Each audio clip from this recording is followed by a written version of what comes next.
Welcome to the live stream. Welcome to Tuesday. How's everybody doing? My name is Rob. This is the regular weekly Tuesday live stream, 2 o'clock here in Halifax, 1 o'clock Eastern Time. I'll be here for... Don't get up on my account. Why are you getting up now? All of a sudden, I start talking and she gets up. I'll be here for a couple hours. An hour and a half, at least. And then we'll see how it goes. The plan is to have another after party after this one. So that's for members only. I'm going to do it a little bit differently today. I'm testing some things out. So maybe you guys can give me a hand with that. So before I get into the chat, let me just go over a couple of things. Something you might have noticed already, or maybe you haven't. I'd be interested in knowing when you do notice anything different and what. So the thing is, I have monetization turned on this live. First time I've ever done that. But what I think is going to happen, and I have not tested this, so I hope this is the way it's going to work. YouTube released a new feature for live streamers so that when an ad would normally come on during a live stream, it would have normally interrupted me and you'd miss some of my stream. But now I believe the ad will show up beside me, like it'll be side by side, and I'll keep talking. Meanwhile, there's an ad that I think you can skip or maybe not. So if you could, this is what I'd love to do. If you could, whenever you, and everyone's going to see an ad at a different time, if this even works. I mean, maybe some people aren't going to see any ads. Other people will see ads at different places than other people. I would love to know when you do see an ad and who the ad is for. That part, I'm just curious. Okay, and also confirm with me if it does show up side by side. Hopefully I'm not interrupted. I don't believe I can change this now that I've set it that way. But we'll cross that bridge. Okay, so there's that. To do that, I've changed the latency on this live stream. I usually go with, what's it called? Ultra low latency, which means the delay between when I say something and you hear it is as short as possible. I think usually 3 to 5 seconds. There's two other options: low latency, which is 7 to 10 seconds, and normal latency, which adds another 10 to 20 seconds. Okay, so up to 30 seconds of a delay. And I have to have it set to that. Okay, so in order for those ads to show up side by side. So there's that. Now, a positive about using normal latency, even though there's a delay, the positive is that there should be a lot less buffering for those of you who maybe sometimes you do experience buffering in my live streams. So the quality of the video should be better if the quality in the past for you has not been great. Okay, so, man, I see the chat just going crazy here. I will get into that very shortly. What else did I want to... No, that's it. That's it. So, I'd love to know if ads show up, and, you know, if the ads don't show up side by side, and if I am interrupted, then I'm not going to have monetization on in the future. I mean, I went over this last week as to why I don't. Basically, I don't want you to miss what I'm saying, and the money that I make through monetization during a live stream would be pretty small anyways. So anyways, we're doing it as a test for this one, and next week I can even go over, what revenue was earned, if any. Where are you going? Let's go down here. Okay, so here, let me just get this up and out of the way. So that's what's going on with me. What's going on with you? How's everybody doing? What did you think of if you saw it, what did you think of the video I made yesterday? That was this one right here about AI. What YouTubers must know about Tilly Norwood. Did you like that video? It's doing fairly well. I've got over 6,000 views already, which is awesome. It's a number 3 out of 10 for those who are curious about that. I think it's a really interesting discussion, and it'll be interesting to see where it goes. And that was, I guess, the catalyst for the poll question I've got here today, which we can also have a quick look at. If I just, how do I show this to you? I will bring this down here. All right, here's the poll question. How do you feel about using AI as a YouTuber or a content creator? Looks like 44% of you so far, 79 votes already, awesome. Most of you, 45%, are curious but cautious. I would include myself in that camp. 30%, I already use them regularly. Well, I suppose, I use ChatGPT regularly, and I'm making it a goal of mine to get to know some other tools just so I know how they work. 17% haven't tried any yet, and 8% are not interested at all, which I totally understand all of those choices. So there you go. I'll check back in on that to see what it looks like a little bit later on. But for now, let's get into the chat, see if there's any questions. If you have any questions, put QQQ in front. That'll help me find them if I lose my way. So let me just go right. So we've got, what do we got? We got 99 people here already. Awesome. Awesome, awesome. I hope you're doing well. Anaholics is the first question. Here we go. Some channels have long relations with a sponsor. What are your thoughts about sponsors? Use them or not? And if you find a good one, stick with them or swap often.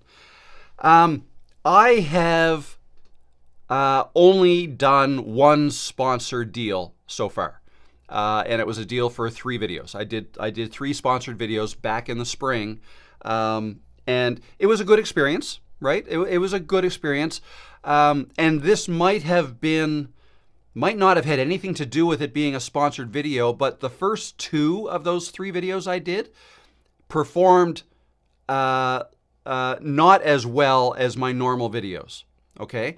Don't know. Well, you can actually see in the retention graph, it goes down, down, down, and then for the 1 minute of the sponsored ad, there's a dip like this in the retention graph, and that is because people will skip ahead, right? And they'll skip over the ads, which, I do that too, if I'm not interested in the ad. But yeah, the overall results of those first 2 videos were less than stellar. They didn't do very well. And so I was starting to think, well, you know what? The amount of money I earned from that, it wasn't life-changing. So, is it worth it? Like if putting a sponsored ad in a video is going to result in my videos not doing as well and therefore my channel not growing as well, is it even worth it to do? And so I was starting to think that way. Now then, the 3rd video did really well and is still doing fairly well. So I think the sponsored company is probably happy about that. But just the same, we did not renew, and I haven't done any since. So I don't actively look for them. Quite honestly, I'm nervous about. I get requests daily, several a day, and a lot of them I can tell by looking at them they are not legit. And I've heard stories about people losing their channels because they agreed to do something, and then they clicked on something, probably to enter their username, password, whatever. They entered too much information, and then the person, whoever hacked into their channel, they lost their channel. So yeah, I'm nervous about that, and sponsored. Getting sponsors was never really high on my list of. How do I say it? It wasn't really a big part of my overall strategy. It can be a part of it, but to answer your question, if you do find a good one and you are both happy with the deal that you have, my tendency would be to stick with one, instead of switching all the time. Because when you switch all the time, now you're dealing with somebody new and you have to renegotiate again. And maybe you don't mind that, but I don't love that side of it. And also YouTube is coming out with some, and I'm working on a video that's going to go over these things. There's a whole bunch of new things coming down, new features that YouTube is about to release. Some have been released, some will be in the future. And one of them is basically a dynamic ad you can put in your videos. Okay, you know how there's a sponsored ad sometimes in a video? Like if you made a deal with a brand sponsor, you can put an ad in your video, and that's hard-coded in your video, and it's going to be there forever. Well, now you're going to be able to, through YouTube, upload an ad that will get inserted into a video, and then in the future, you can swap out that ad for somebody else's ad. So you'll be able to resell space in a video. Let's say a year from now, you have a video that's still getting views. You can resell that space to somebody else. Just noticed we got our first thumbs down today. Don't know what I said, but hello to you too. Another thumbs up. Awesome. Followed by a thumbs up. Yeah, so that's coming down, and that's going to change. I just thinking about how that would change things. I would think that the offers that you'll get from brand sponsors, if there's a time limit on it, are going to be lower now because it's not forever. Obviously, the people paying for these sponsorships are going to put that into their calculus when they try to figure out how much they're willing to pay for something, right? So if there's a time limit on it, yeah, I can see that that affecting how much they're going to pay. So anyways, that'll be interesting. But those are my thoughts. I would stick with one if you find a good one. My Munjero Journey. Hi, Rob. Hello. How you doing? Is YouTube algorithm affected by dislikes? Well, I just got one. I'm not affected by it too much. Anyway, I get 3 every video I make. I'm still at 98% positive. Just wondering if this matters. I honestly wouldn't worry about it too much. You don't have any control over that, so it's not even really worth worrying about. Having said that, no, I don't think, if you're at 98% likes, I think that's great. I mean, there are people out there who are running around and will be disliking videos all over the place just for the sake of it, okay? There are people like that, and YouTube knows this. Right? No matter how good a video is, there's going to be people that dislike it for whatever reason, whether it's the creator they don't like or the content they don't like, or if they're just having a bad day.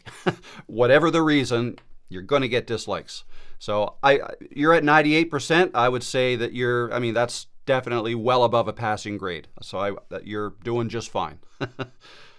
The Retired Path. Why is it you can make a video with the same concept with your own story as another video by another YouTuber, and theirs goes viral and yours is getting barely any views? There could be many reasons. So if we have creator A and creator B, right, and they both release, and it doesn't have to be at the same time, videos on similar topics, well then, what's different about them? Okay, well, one might be longer than the other. Some people rather watch shorter videos. There's that. One person might just be better on camera. There's that. The other person might not deliver it as well. One person might have a better intro that gets to the point a lot quicker than the other person who's explaining what their name is, and I hope you're having a great Tuesday, and just fluff before they actually get into the point, right? Those types of videos don't do as well. So there's all kinds of, the size of the channels might have something to do with it too. Like one channel might already have a large number of people who recently watched some of their videos, so they're likely going to get served up their new one as an option, right? One person might have a better thumbnail than the other. The reasons are endless. Now, to try to take that out of the equation, if you made a video that was basically identical to a well-performing video, the thumbnail looks similar. Let's push the ethical part of this aside for a moment, and let's say you did kind of recreate a video that maybe somebody else did, and maybe that somebody else kind of recreated it. There's still how do I say this? You really have no control over what's going to happen. Like it's really up to the viewers and how the viewers respond to your video. Somebody might have, well, I already mentioned that about the number of people that view it. Yeah, and it also might have a lot to do with who are your regular viewers to begin with before you came out with that video. Maybe you created a video that should do as well as a video that somebody else created, but maybe it's not exactly what your audience is typically used to seeing from you. And maybe your audience isn't as interested in that topic as the other person's audience is. Maybe they are more plugged into that topic than your audience. So your audience isn't going to give YouTube as good a signals. Okay, so anyways, I hope that helps. There could be all kinds of different reasons. Oh, I just see, let me take a look at this. So I just see Catherine. Hey, Catherine, how you doing? Said ad plus 500 tracker. Okay, now, was that, so you saw an ad. I'd love to know if it was beside. Like, could you still hear me? That's what I really want to know. Because if I'm being interrupted by ads, I'm not going to be doing this anymore. So, If you could let me know that, and I have to remember there's like a 30-second delay, so you're going to hear my question 30 seconds after I said it. So yeah, anybody who's seen ads, let me know. Is it side by side, like the ad is beside me and you can still hear and see me? That's what I'd love to know. All right. Even rabbits. Yes, the only thing we can control is content, title, thumbnail, topic. That's right. Okay, Catherine, where are we? Sorry, I'm just scanning the... How can I make this bigger? There we go. Let's make it the fonts a little bit bigger so I don't have to squint so hard.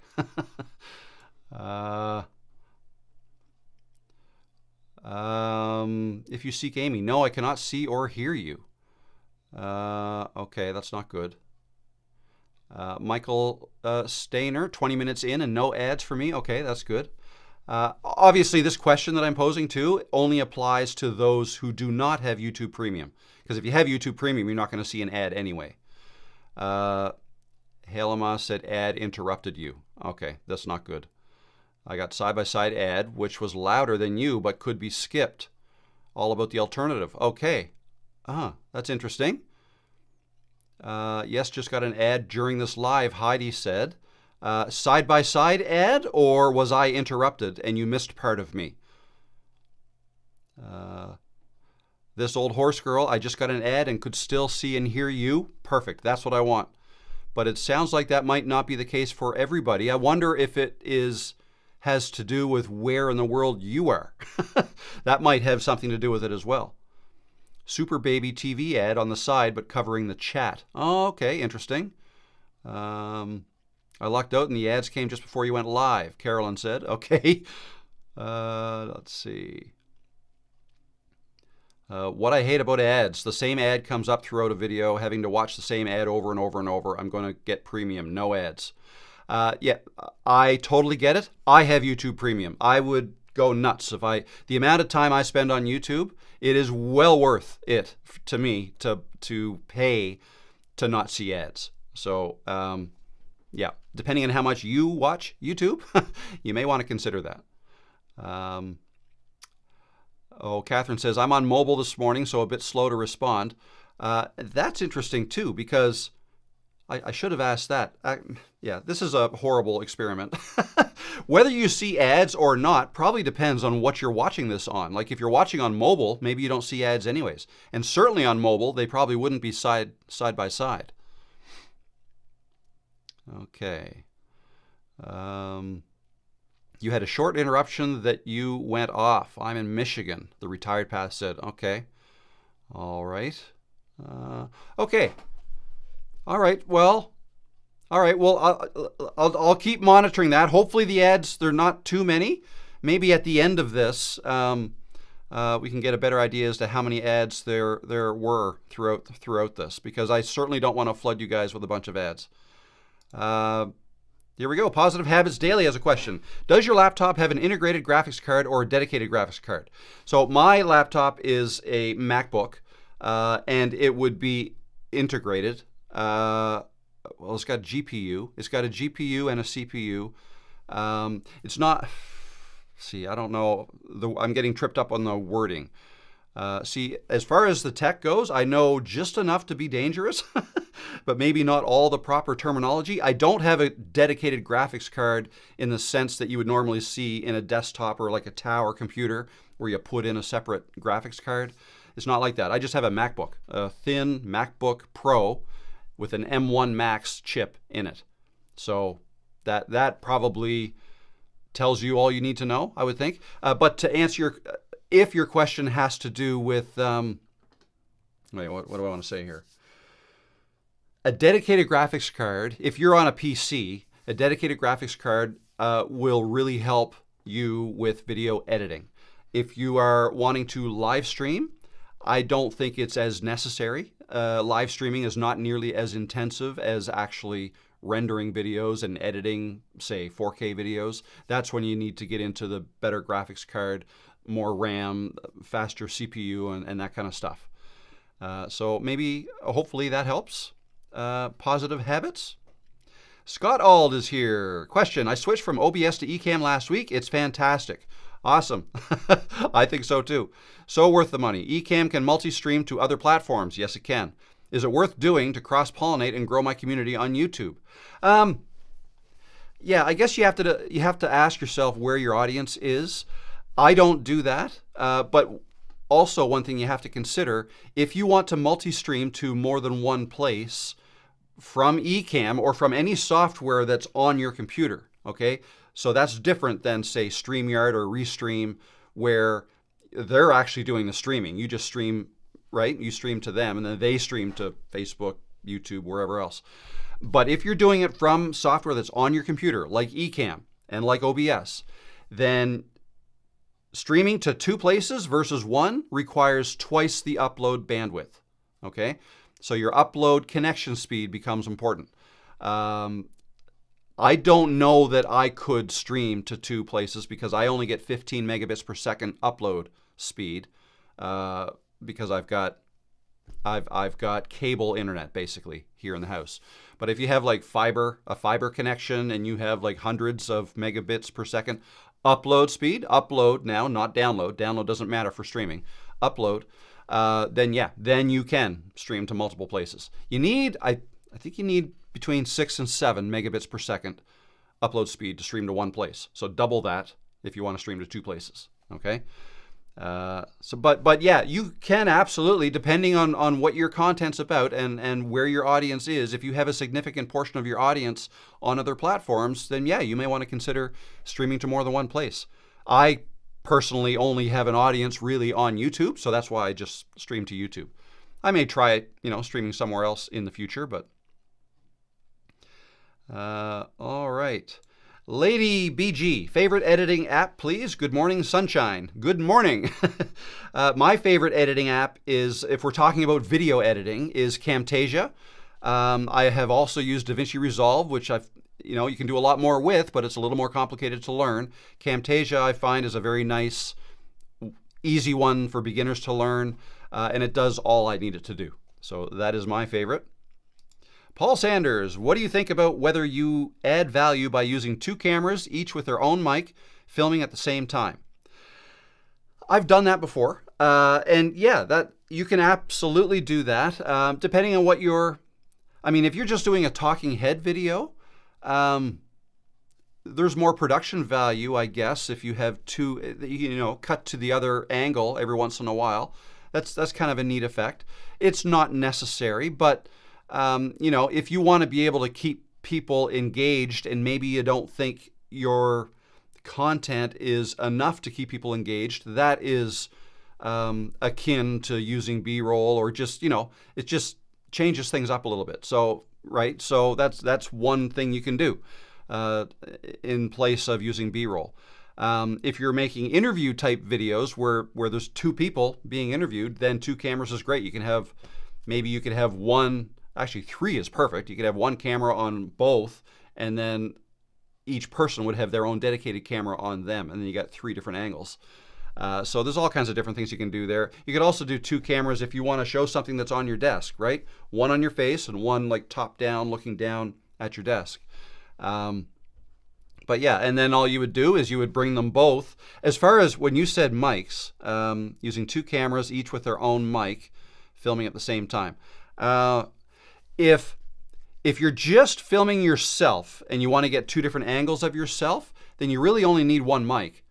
Now, cameras have mics built in, and you would want both cameras to capture some audio, even if it's not the audio you're going to use, because that's how you're going to sync your videos together, okay, by the audio waveforms.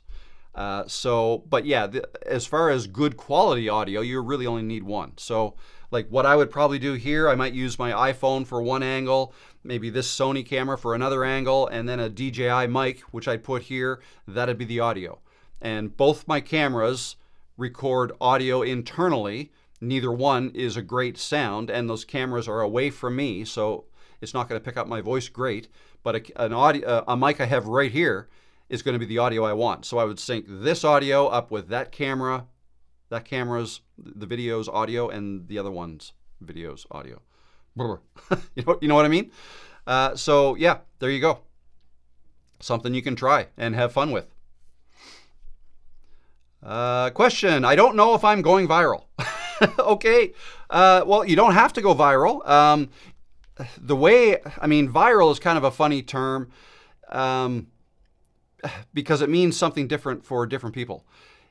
The way I look at it is if you're getting a video that's getting a whole lot more views than you have subscribers, then we can start talking about maybe it's going viral, right? I had a viral video over a year ago. I had 3,300 subscribers, but then in a week, my video got over 100,000 views. So 100,000 views when I started with 3,000 subscribers, that to me was a viral video. But 100,000 views to a channel that has, 5 million subscribers, that's not a viral video. Okay, so it's all relative depending on how. So, if you're, just kind of look at it that way. How many subscribers do you have and how many views are you getting? If you're getting a whole lot more views than you have subscribers, and if it continues to go up, then you can start to think that might be going viral. That's the way I'd look at it. You Fancy Steph, can you do a video on your film setup? I'm at 1,000 subs, but I'm ready to elevate my videos. I have worked with a video editor the last couple of videos. What are your thoughts? Ready to elevate your videos. Can you do a video on your film setup? Quite honestly, most of the videos I make, I just use my iPhone and a little tripod. Not usually this one, but I've got another one that's actually cheaper than this. And a mic. So the DJI mic that comes in this little box here, DJI mic. Okay, I put that here, and I go outside and I film myself on this. That's all I do. Lighting, I usually try to make it so that I am somewhat facing the sun. Okay, when you're outside, think of the sun as your key light. And try not to have it directly behind you because then your face is going to be kind of shadowed. Have it either in front of you or off to the side a little bit if you can. But if you're moving around, it doesn't matter that much. And then inside, all I do, and I can show you real quick with the iPhone, okay? So like the last video I made here in the office, okay? The video that I put out yesterday.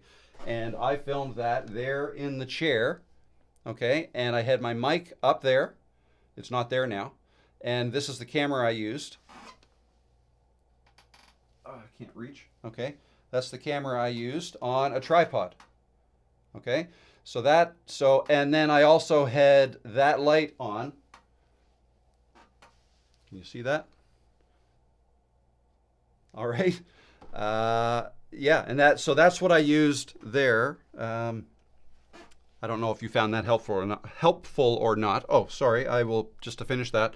There is the mic that I now have hooked up for this live stream. Okay.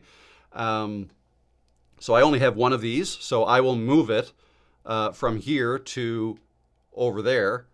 How does this work?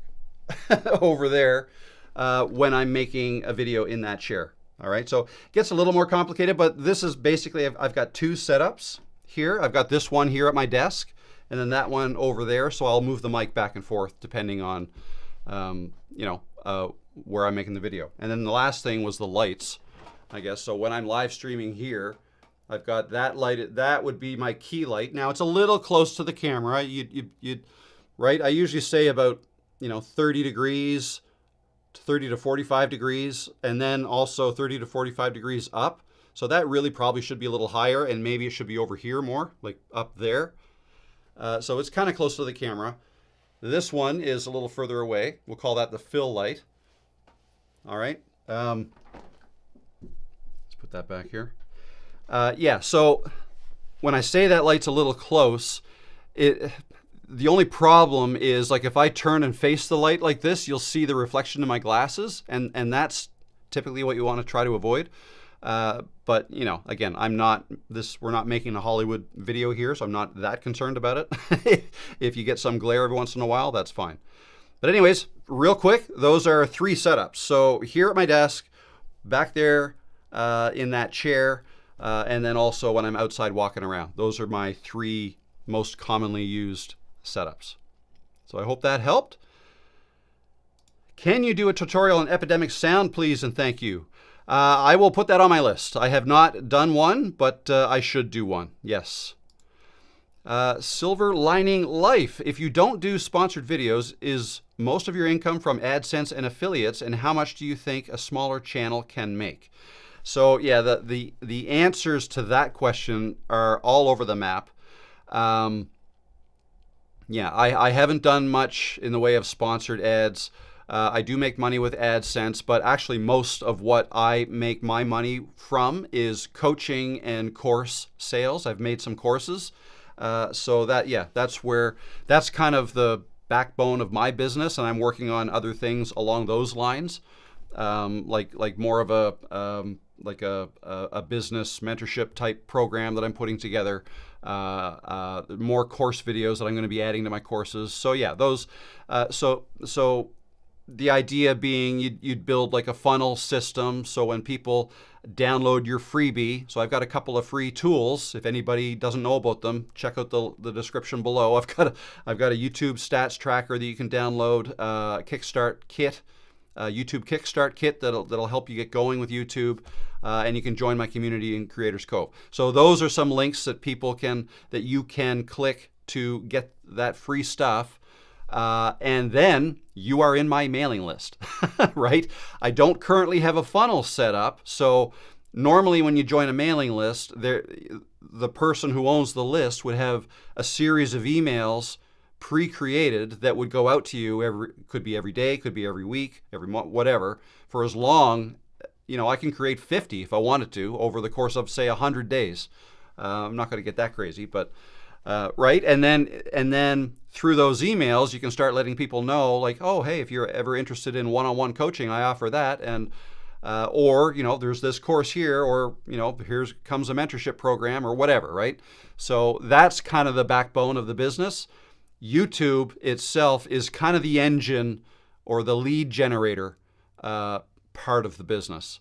And oh, by the way, you can make a little bit of money from the AdSense on YouTube. So that's generally the way I try to explain it to people, that's the best way to think about it. A lot of people get really wrapped up in the monetization of YouTube itself. 1,000 subscribers, 4,000 watch hours, everybody wants to get there, right? But most people, once they get there, they realize that it's not life-changing money that you make from AdSense. It's anywhere from $20 to $100 maybe for your first month, maybe $200, maybe $500, depending on how well your videos are doing. But for a lot of people, it starts off pretty small and can stay small for quite some time. But anyways, yeah, those are but affiliate sales you mentioned too. Yes, absolutely. That's a way you can earn some revenue as well, and I do earn some from Amazon affiliate and Camtasia affiliate as well as Epidemic Sound. It's not a lot, but it's something, right? So, and if I pushed these products more, perhaps I would make more with affiliate sales. It's just that that's not really my focus. It is the focus of some channels, right? So you have all kinds of options as to how to make money. There are channels that focus solely on affiliate sales, and they will make videos reviewing products and comparing products and pros and cons of products, and right, and always including those Amazon links or links to software or whatever else. And a lot of people make good money that way through affiliate sales. So yeah, all kinds of different things you can do. The Road to Solitude. I am a newer channel. I already got over 1,000 subscribers. I have quite a following on Instagram, looking to continue growing. What's your take on an adventure channel? I don't have a specific take, just that you can be successful with any type of channel you can think of. There is an audience out there for you who, if you make adventure type videos, there's an audience out there for you. As you're finding out, you've got 1,000 subscribers. There's probably could be 1 million more people or more out there, right? You just keep making videos about the things you're making videos about in the way you make your videos, and then you will continue to grow the audience you've started to grow. Okay, try to keep doing kind of what you've been doing. If you ever pivoted to something else, that's when, sure, you might grow over here too, but you might then start losing the people you already started to grow with. Okay, so just some things to keep in mind, but absolutely there's room for you too. I'm interested in the new hype button on YouTube. Is this something people are utilizing? I've actually never seen the hype button. I've been hyped. I've seen where my videos have received hypes, but I have not been given the option to hype a video. Let me just see here. I'm just going to try to bring this up. Engagement, is that where it is? Yes. So where's my, okay, here we go. So this is one of my my second last video. If we go here, so this one here, it takes a little bit of time for them to get here. So you go to analytics, go to engagement, and right here, hype. First 7 days, I've had this video has had 24 hypes, resulting in 7,200 hype points. What that actually means, no idea. And YouTube hasn't told us. What happens if I click see more? Okay, it just shows you how the hypes came in. So 5,400 points on the first day and so on. So that's what they show you there. Let me close this and let me back up one. Another one. Let me see. Channel content. There we go. I just want to see if there's anything in from yesterday's video yet. This video is doing well, as you can see here. It's a 3 out of 10, I think, but it looks like it's doing well right now. Engagement. Yeah, so it takes a day or so or longer, obviously, for this stuff to come in. And same with the audience. There's probably not much in here yet. Wow, that number keeps climbing. 43% watched my latest video on a mobile phone.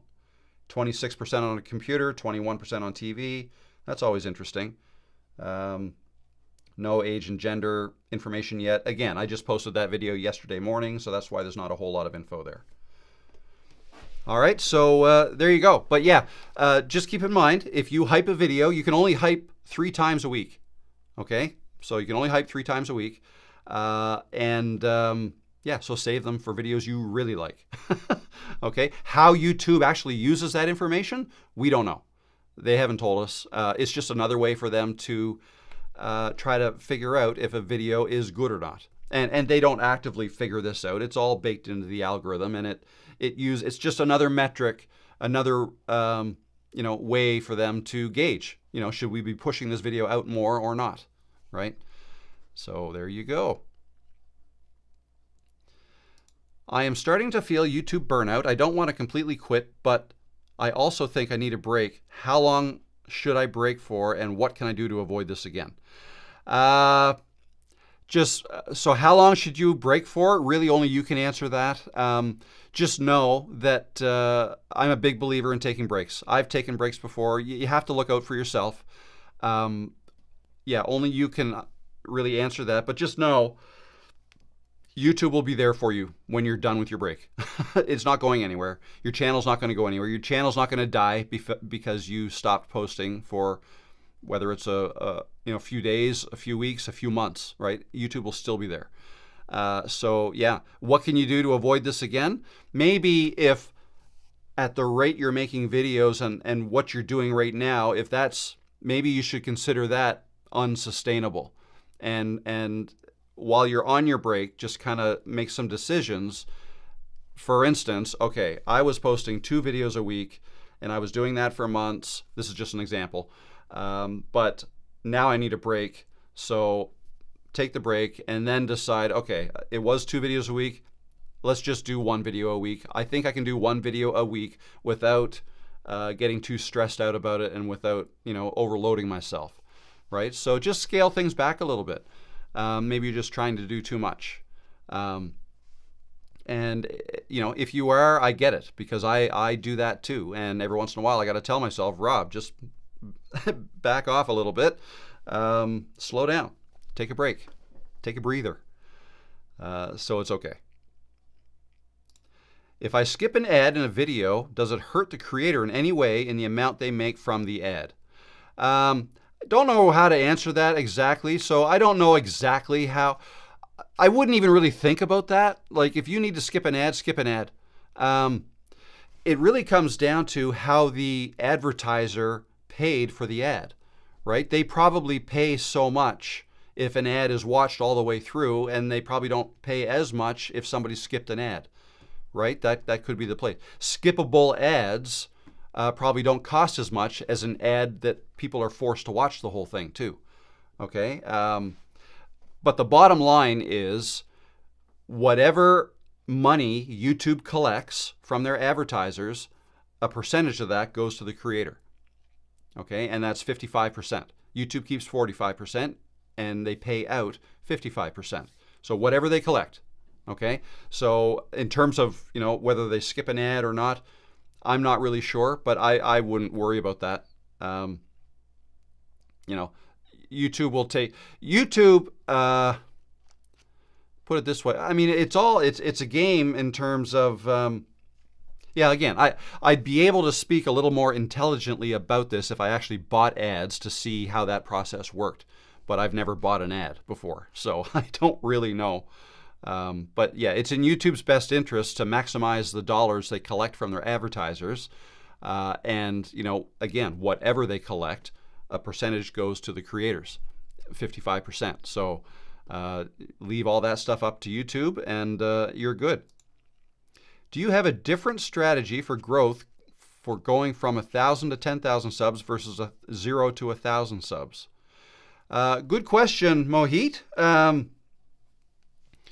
Oh, hang on now.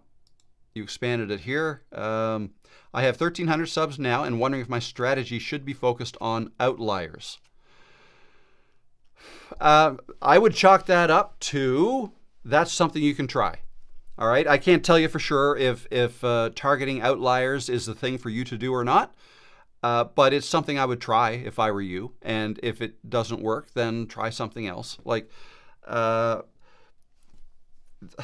what I will say is, don't get too comfortable with the way you do things for like a long period of time. You're always going to want to make changes, right? I hear from people that say, for years I was doing things this way, and I was getting X number of views, but now all of a sudden I'm not getting as many views. I haven't changed anything, so why am I not getting as many views? And my answer to that would be, maybe because you haven't changed anything. Maybe you should be trying to change. As soon as you get comfortable and you think you figured out how this works, as soon as you think that way, that's when that way may not work, or it won't. The same methodology won't work indefinitely. You always have to make changes. And that's why you just should, baked right into your workflow, should be testing things out often, okay? Whether it's different types of videos or different lengths of videos, you can change the topics slightly, but keeping your audience in mind, and just try different things. So outliers is a good example of something you can try. Absolutely. Think about your audience. That's the bottom line. That it always comes back to that. When trying to figure out what video to make, think about the audience you have. You've got a bunch of people. You've got 1,300 people who have decided they want to hear and see more from you.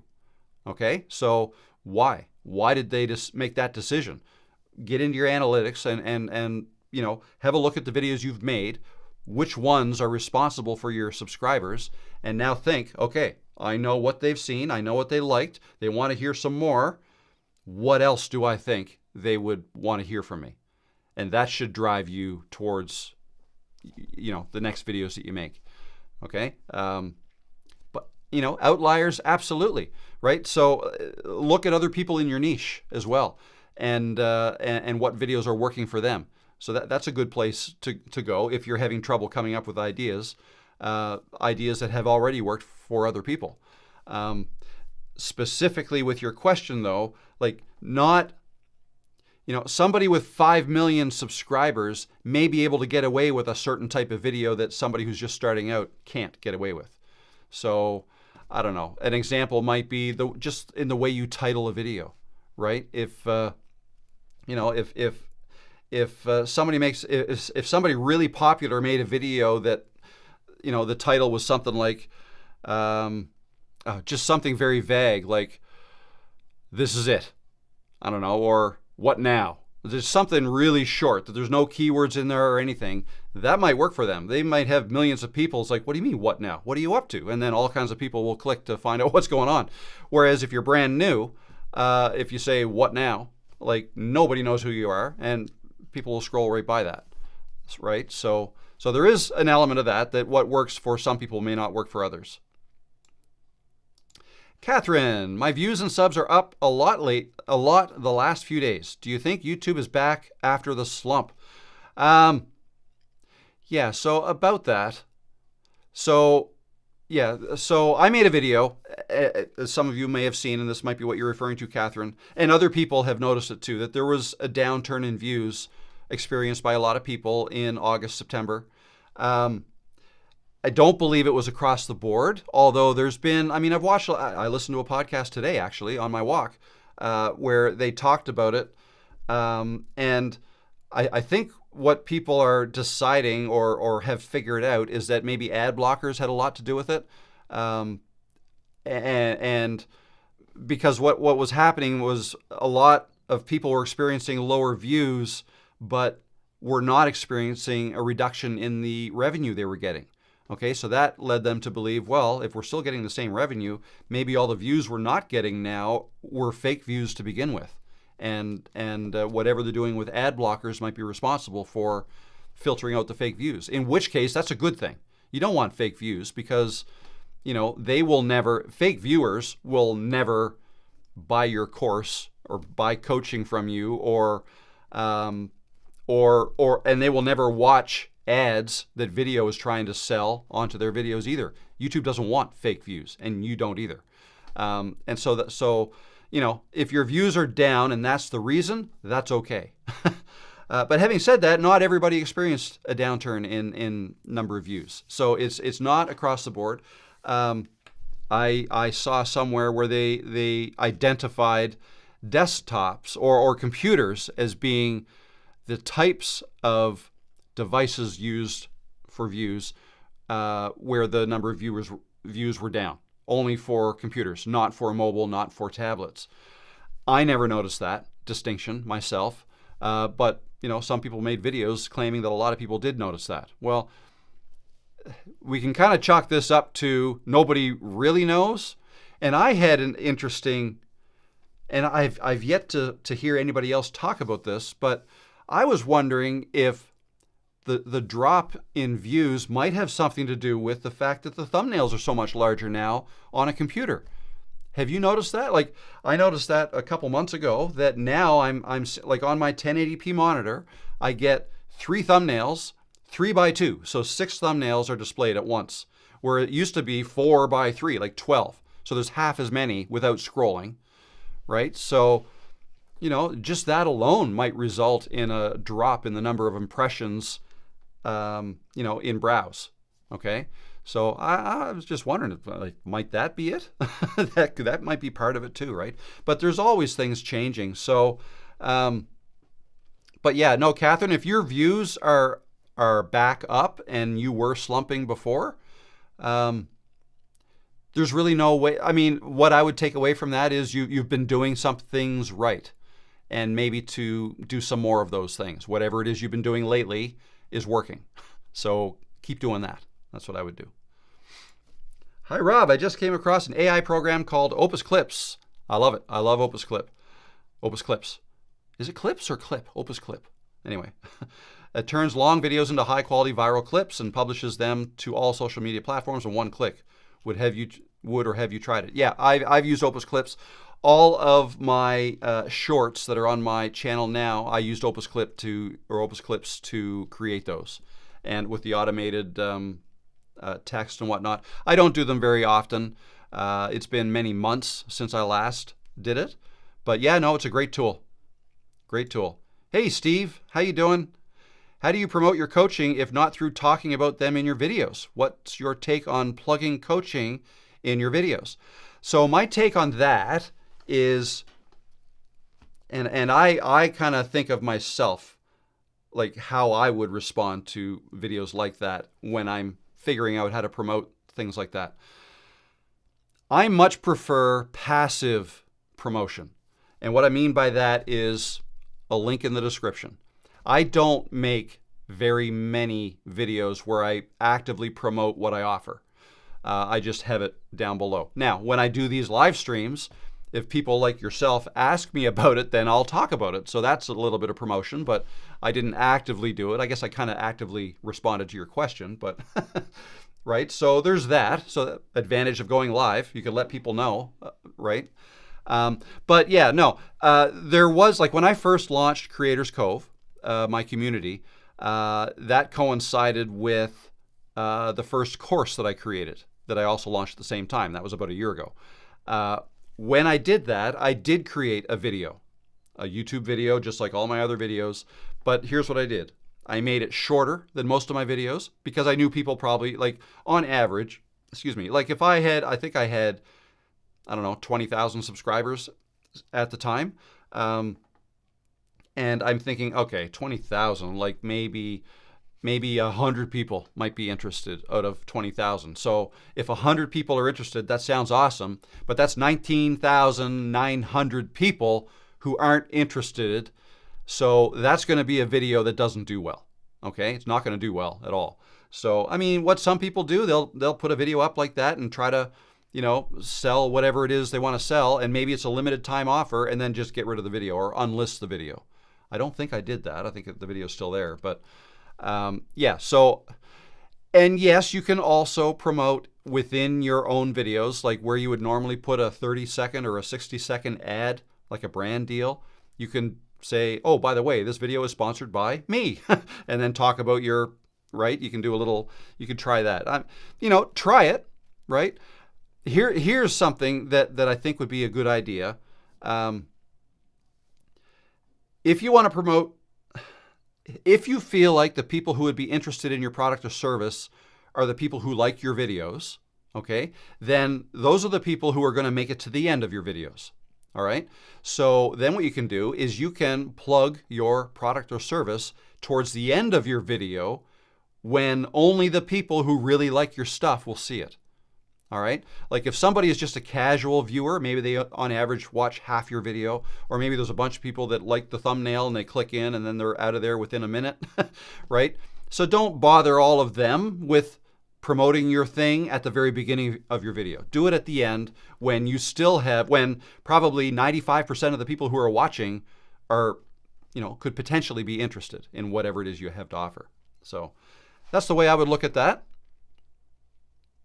And use live streams. Use live streams to promote what you offer. I am currently in the planning phase for my first channel. One thing I want to do is to make that channel bilingual. Me doing both languages rather than having AI dubbing to cater. Oh, and then it got cut off. Okay. Okay, I don't know what your question was, but maybe it's a little later on. I don't see it.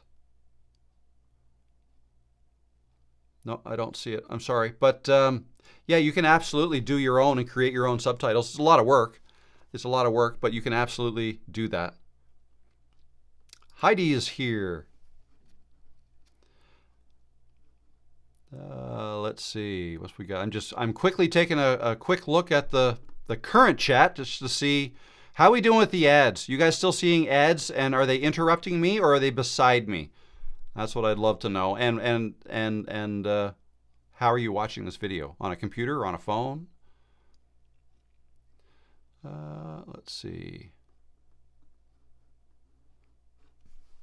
Okay. Let's see. So Heidi, yes, I'm curious. Why ad are coming up now in the lives? Are you okay, yep. So yeah, at the top of this ad, I talked about this. This is an experiment I'm doing today. YouTube released a new feature where ads during lives can be shown side by side and they will not interrupt the live streamer, me. So I'm testing that today. That's why I'm kind of asking. Audio is taken over by ad, but I clicked on skip. Okay, perfect. Yes, my biggest concern with monetizing a live stream live is that I would be interrupted by an ad. I don't want that to happen. So, and I had no way of testing whether that was going to happen or not. So I just went live today with monetization on, and we're doing it today. And I'll just see. I'm going to go through the chat afterwards just to see how you guys are seeing the ads. Hopefully, I'm not being interrupted by a full page ad, and it's just beside me, because that's a new feature YouTube rolled out. So anyway, we're trying it this week. We'll see how it goes. And I also said I'm going live for 90 minutes, minimum, maybe 2 hours. Okay. So yeah. And then next week I will report on the results. I'll kind of summarize what you guys noticed through the live stream, how it was different. I'd also wouldn't mind knowing what ads are being shown. That's just a curiosity thing. What kind of ads do they show during my live streams? I'm just curious. And next week, I'll also share with you what revenue I actually got from this live stream. Okay, so you'll get an idea. Right now, we have 123 people in here. It looks like maybe 130 or so is where we peaked. 145. So that's a lot of you. Thank you very much. But yeah, I'll include that next week. Like we peaked at this many viewers. These are the ads they got, and this is the revenue that was earned. So you'll be able to see probably that it's not a big concern. The amount of money I think will be earned from a live stream is not that much. I don't believe. So anyway, I'll be able to compare it, and we'll talk about it next week. TJ, Rob, your no BS advice has helped me a lot during my YouTube journey. In 13 months, I've gained almost 18,000 subs. Wow, awesome. I just wanted to ask you, how does YouTube select an old video to go viral? How does it select it? It's all based on what viewers want to watch. So whatever signals it gets from the viewers and what they're watching. Nobody really knows how it selects an old video. That hasn't happened to me, an old video going viral. To me, I've had a few that have done really, really well, exceptionally well, but they've all pretty much happened in the beginning, and then they taper off, okay? But for a video to go viral like months later, haven't really experienced that. I have experienced videos going evergreen months later, and that is like a video may perform average to below average. Let's say it's a video on like a how-to video, how to set up a YouTube channel. That's an example of one of mine that kind of turned evergreen. It did average, and then like 6 months later started to pick up speed and started to ramp up.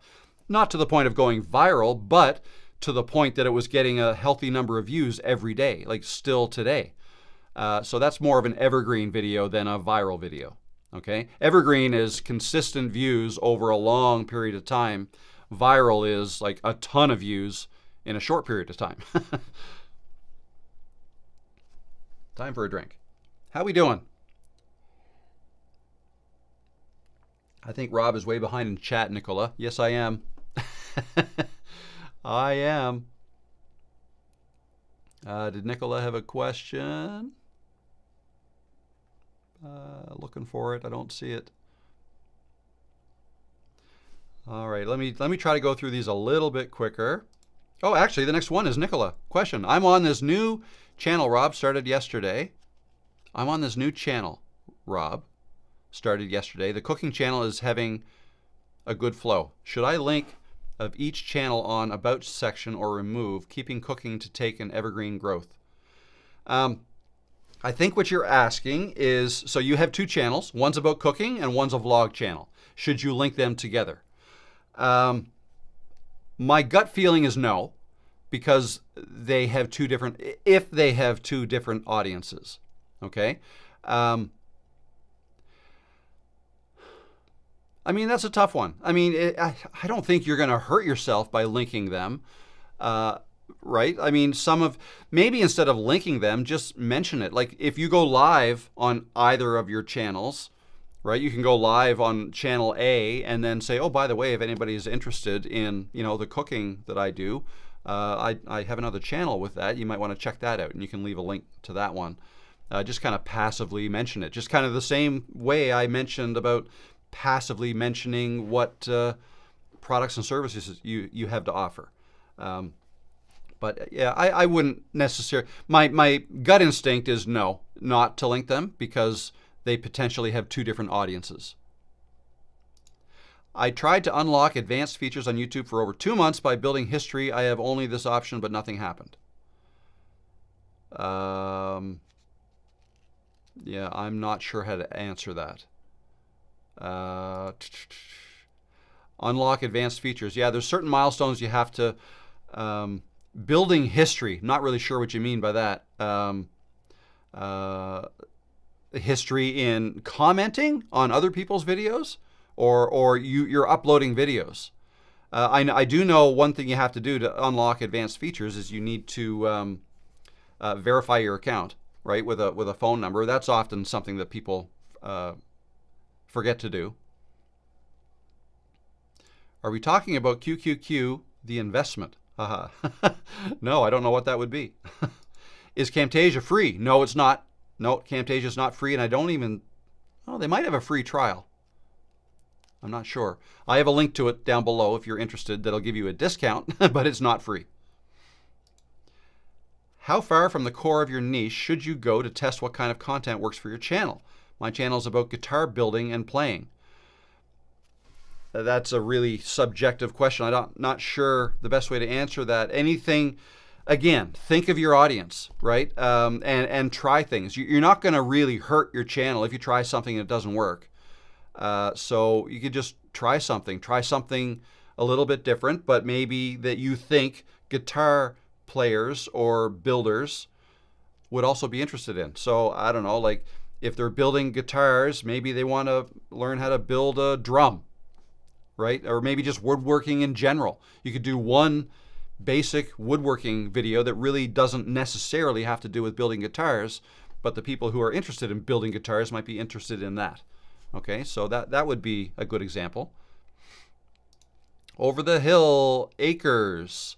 I just had an ad for e-bikes, split screen, but you were mute. There is a skip button to pass the ad. Okay, perfect. I'm starting to get these now. I tried to unlock. Oh no, I already answered that. Been mostly creating content around alternative platforms to Twitch and YouTube.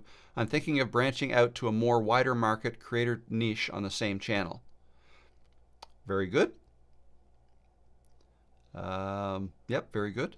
No question in there though, but go for it. Best of luck with it. Sounds good. Let's see now.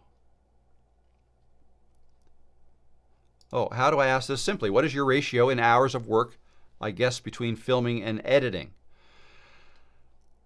Filming and editing. I would say 2 to 1 for editing, or 3 to 1 maybe for editing. So for every hour of filming, I do 3 hours of editing, maybe. That's probably about right.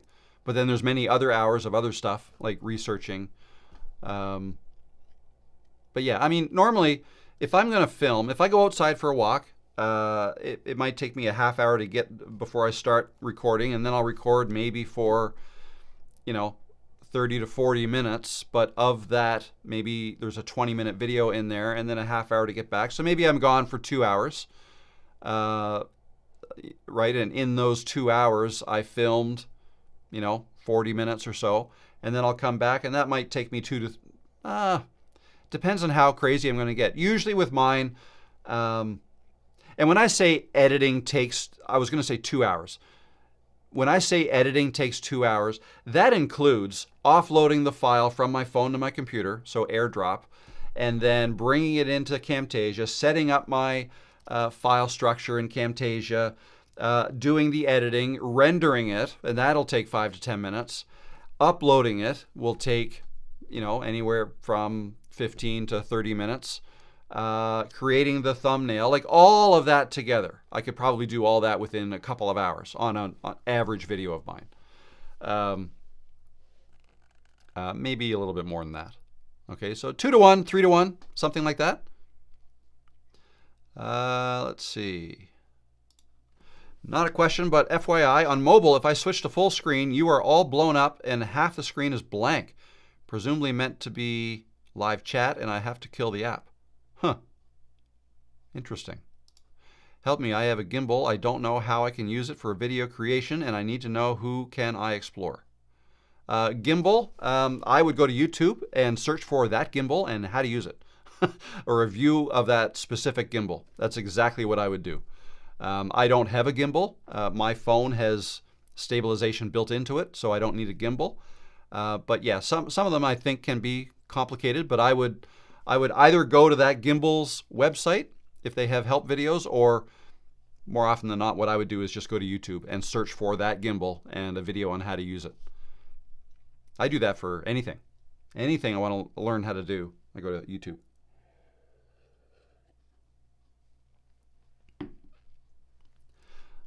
All right. Righty. Let's see. Steve, my last video got over 500 views for the first time. Way to go. Awesome. Am I qualified to make, if you get less than 500 videos to do... Just joking. You were qualified before that. Actually, it might be kind of, hey, that might be a fun idea, actually. Why don't you, so if it's got over 500 views for the first time, am I to assume it doesn't have 1,000 views yet? If not, make a video that says, if your videos get less than 1,000 views, do this. This is what I do, or something like that. You could probably make a kind of a funny tongue-in-cheek video about that. Do you think live stream ad revenue is dependent on how many total viewers join? Must be, right?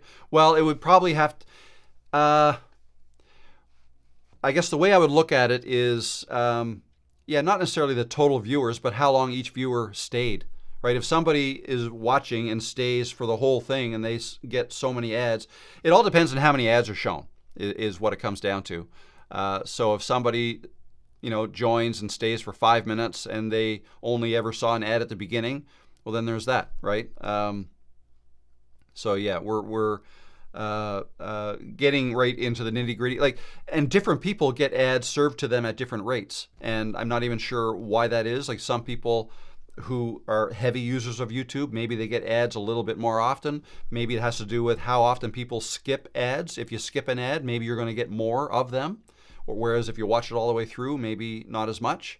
So there's all kinds of things at play there.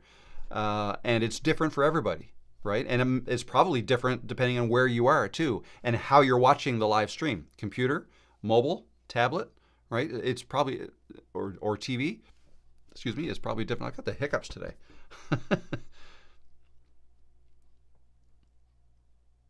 Just curious if you've ever compared how your outdoor videos perform compared to your indoor videos. Does scenery boost views? Yes, it does. I can tell you without a doubt, my videos outside do better than my videos inside. With a smaller sample size, like when I first started to do them outside, you don't really know yet, because sometimes it might have to do with what's the content, okay? Like, that's, if you bring it right back, that's what matters the most. What is the content? How are people liking the content? Like, when I say content, I'm not talking about the background. I more mean, what is it I'm talking about in the video, right? That's got to be good too. But I've now been doing it enough times that I feel like I have good content and not so good content inside, and good content and not so good content outside. And overall, my outside videos do better. Not a ton better, but I feel like they do better. And here's another way to look at it, especially if I do several videos inside. Like, let's say it's been a couple weeks since I've been outside, right? It's been, I've been inside for, let's say, 2 weeks. Then if I do a video outside, as long as the content supports it and the content is good, that video will likely do better than normal, just because I feel like a lot of people like it when I'm outside, and I don't know, maybe they start to miss it. And the reverse can happen too, right? If I don't make a video inside for a while, actually, the video I made yesterday when I talked about Tilly Norwood, that video I made in that chair right here. But that's the first video I made in this office besides these live streams, in 2 or 3 months. That video is doing very well. Now, I think it's more to do with the messaging and the content. but it's another piece of data, right? So I feel like that. I feel like people enjoy seeing where creators are filming, and they like to see the scenery, and they like to see the scenery changing. So not a still image, and not so much just sitting stationary with a camera on a tripod. I'm talking about pick that camera up on a selfie stick and walk around with the scenery changing. I feel like people like that. Anyway, in my case, those types of videos tend to do well. All right, I'm gonna do something here. I'm just gonna quickly, let's get an update on the poll. How do you feel about using AI as YouTube content creator? Sorry, I was trying to do two things at once. Let me try that again. How do you feel about using AI as a YouTuber or content creator? I'm curious but cautious is still number one, 37%. I already use them regularly, 34%. I haven't tried any yet, 17. I'm not interested in AI at all, 12%.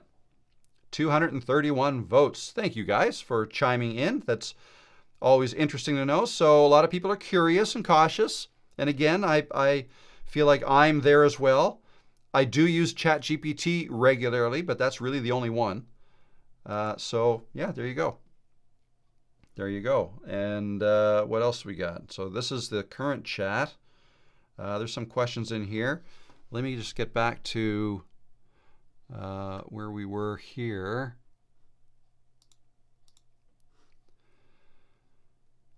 Let's see. Another drink.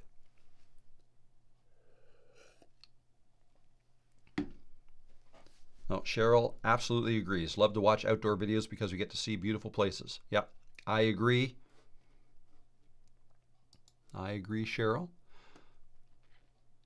Alrighty, let's see. Silver lining life. My niche is van life, and several big channels have paid communities. Thinking that might be a monetization option for me. What do I need to know? So a paid community, I guess you could start researching different options. So Kajabi is an option.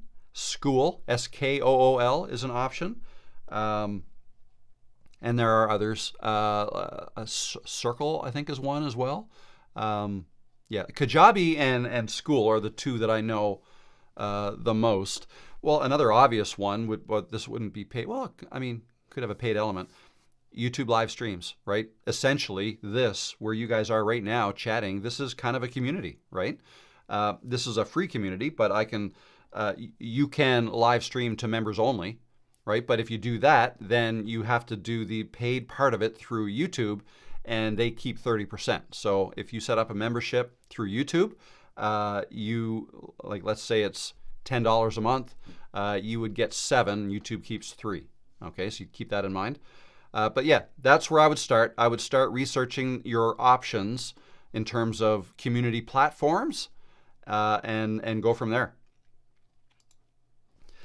Writing life's next chapter. When you have a digital product that coincides with several videos, do you put it in the channel description, the video description, or the pinned comment, or a combination? So I don't worry too much about the channel description. I mean, some people put links in there, but I always think of video description as being the best place to put things like that. Video description is a great place to put your lead magnet. But pinned comment, yeah, you could do that. I don't typically do it that way. What I'll do is I might ask a question in the pinned comment and ask people, what do you think about this? And try to get people, I use the pinned comment to try to get people engaged or, talking in the comments. I don't always do it, but sometimes I do. So yeah, for me, but you can do it in all 3 of those if you want, or a combination. Monkey Wrench, what made you pivot your content from how to edit videos to starting a YouTube channel for over 40-year-olds?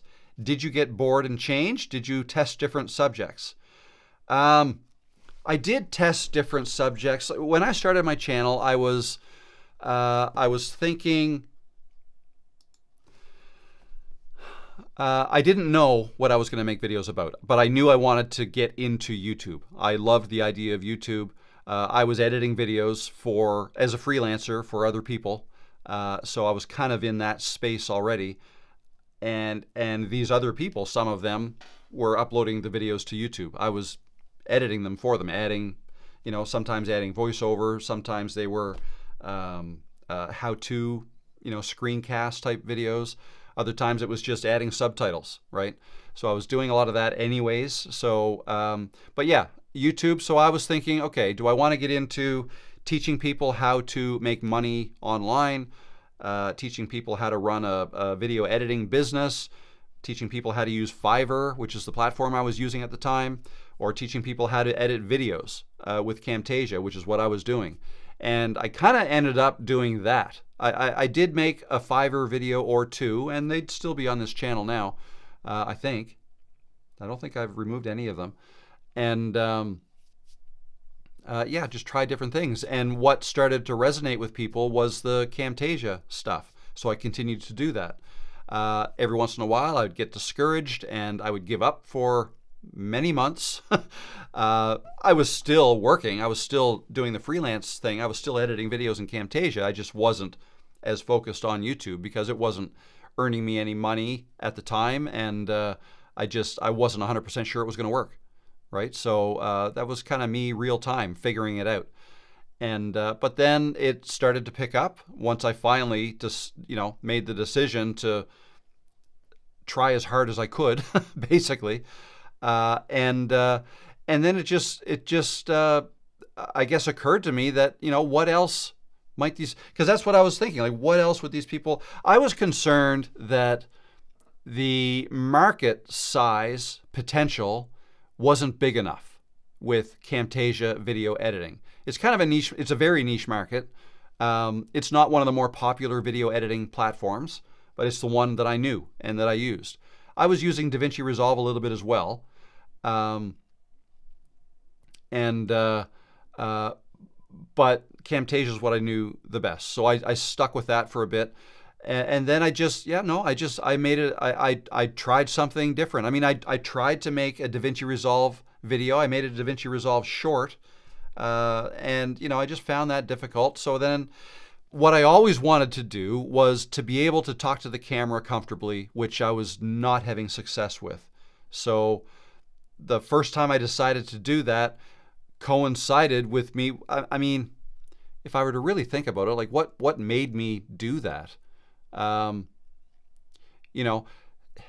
making Camtasia videos, right? And those are all record my screen and make a video that way out of that, right? So there's a lot less off the cuff. There's a little bit of off the cuff, like when I'm actually demonstrating, I'm clicking here and dragging and whatever I'm doing, and I'm talking my way through that, but the focus isn't me. I'm in the corner.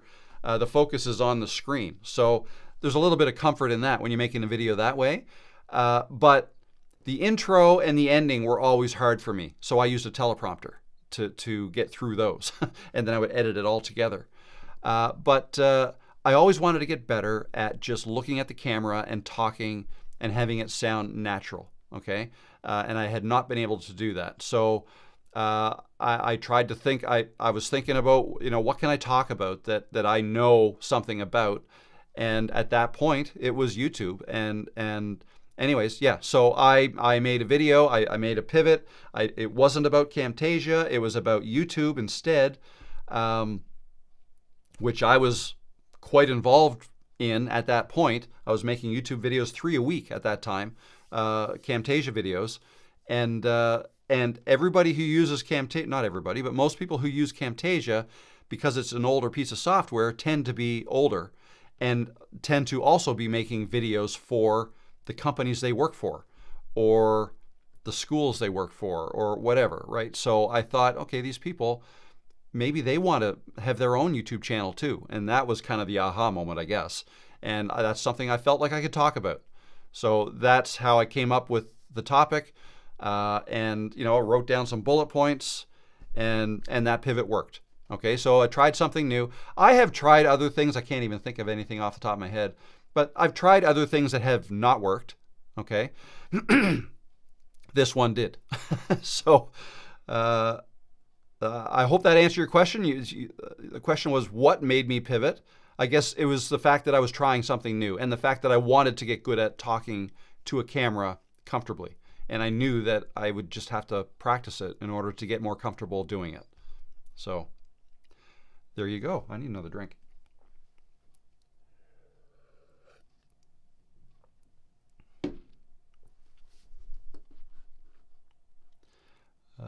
Let's see. We're talking about Naz now. No one's seen Naz in a little while? I haven't either. Hope everything's all right with him.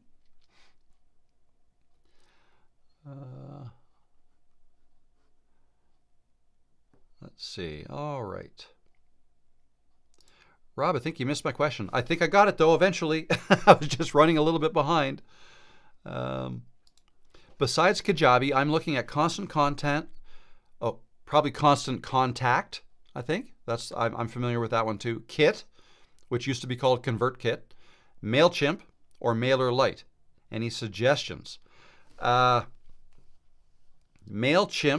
I was intrigued by MailerLite. I actually signed up for them, but never really got anywhere with. That was before I really started to get into this too heavily, and I ended up going with Kajabi. The thing, out of all the ones that you've listed here, I think Kajabi is more of the all-in-one thing because it does way more than what MailChimp does. MailChimp is a mailing list program. That's it. Whereas Kajabi is also your website host, your course platform, your coaching platform, your community, your contact manager, your funnel system. All of that is in Kajabi. Constant contact, I think of that as more like MailChimp. Kit or ConvertKit, I think that's a little bit more robust. MailerLite, I think, is more like MailChimp. All names that are well respected, that I've heard good things about, that people use. It's just a matter of how you want to use it, I guess. Lancashire. Lancashire. Lancashire. Or is it Lancashire? No, I think it's Lancashire. Rebecca is here. How you doing, Rebecca? Wondering if we all skip ads when you get much, will you get much revenue? And can you talk about that for regular videos too? I'm not monetized yet, but since almost everyone skips ads, I always wonder the effects. Yeah, so I don't know exactly. Talked a little bit about this a little bit ago in terms of how that affects the content creator when people skip ads. I would think, looking at it from an advertiser's perspective, if I paid to have an ad up there, if someone skips it right away, I wouldn't want to pay as much for that ad. So, and that might be built in that way with YouTube, okay? But I'm not 100% sure. But instead of thinking about that, like I rarely think about it on that level. The level I think about it on is just by looking at RPM. Like RPM is revenue per thousand. M stands for thousand. It stands for meal in, I believe, Latin, but also French and probably some other languages too. But it came from Latin. RPM, revenue per mil. So that's the amount of money you earn per thousand views of your video. Okay. CPM is cost per thousand. That's not a number that really concerns us as creators. That more concerns the advertiser. The advertiser wants to know what they have to pay. We want to know what we're going to make. I don't really care about the CPM number because that includes YouTube's cut, which is like 30%. I just want to know the RPM. Okay, so yeah, that's what I look at, the RPM. And that is going to fluctuate depending on what your videos are about. So some niches have higher RPMs than others. Like niches that talk about how to make money online tend to have a higher RPM. And the only reason that is companies who want to advertise on those types of videos have deeper pockets. They want to spend more money on advertising their stuff. Whereas gaming channels, the RPMs are a lot lower. And if we talk about range here, so my channel, I tend to average out somewhere between high sixes into the mid $8 range RPM. Okay, so I think last month was like 750 RPM. So $7.50 per thousand views on average. But you can look at that on a per video basis too to see what videos are earning more than others. So whereas some finance type channels, they may make $15, even $20 or $30 sometimes, right? Depending on how good the video is, how much people are willing to spend to get their ads on those videos. Whereas like a gaming channel might not even make $2, might not even make $1 RPM, might be in the, less than $1 range. Okay. And I think vlogs tend to be on the lower end as well. It really comes down to what advertisers are willing to pay, what they think the viewers, or what are the chances the viewers will really want to buy what the advertiser is advertising. Okay, and they pay based on a bidding system, so it's not like there's just any set prices. It changes all the time. So that's what I know about that.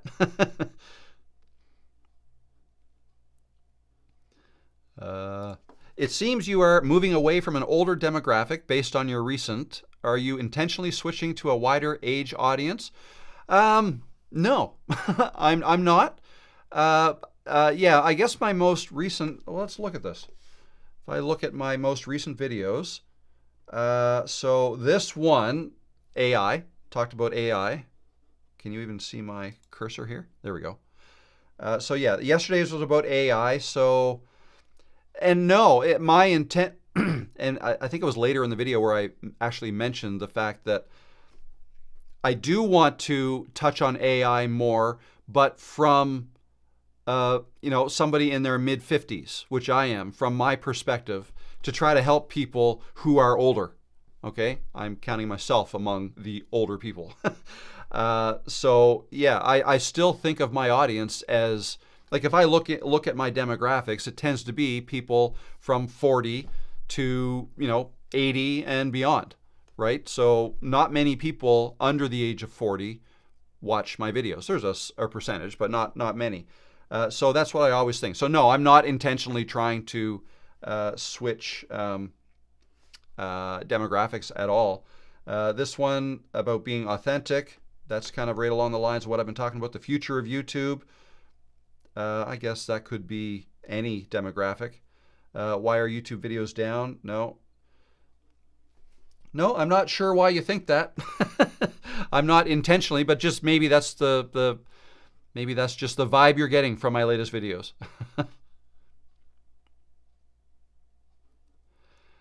Alrighty, what are things need to plan pre-shoot a video? I just see another question here, and I'll answer that first. Why he takes only QQQ questions? Because I don't have time to read all of the messages. I wouldn't ever find your question. So I guess it's kind of a natural way to try to shorten the pool, shrink the pool size of questions. What are the things needed planned to pre-shoot a video? You need to know what you're going to talk about.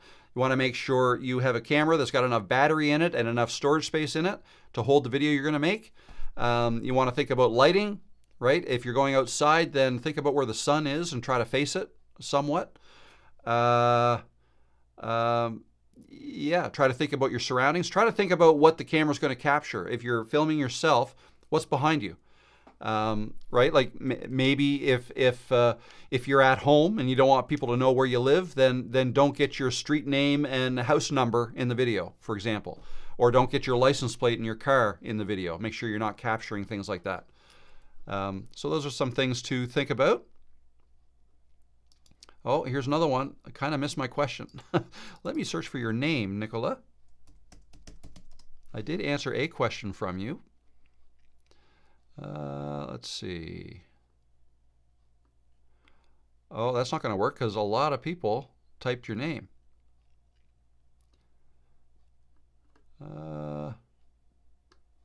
No, I think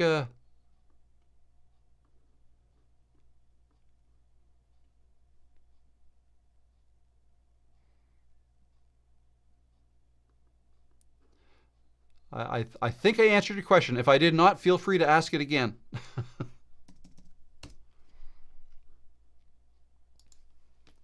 Another drink. How are we doing for time? 3:34. Already gone past an hour and a half. All right.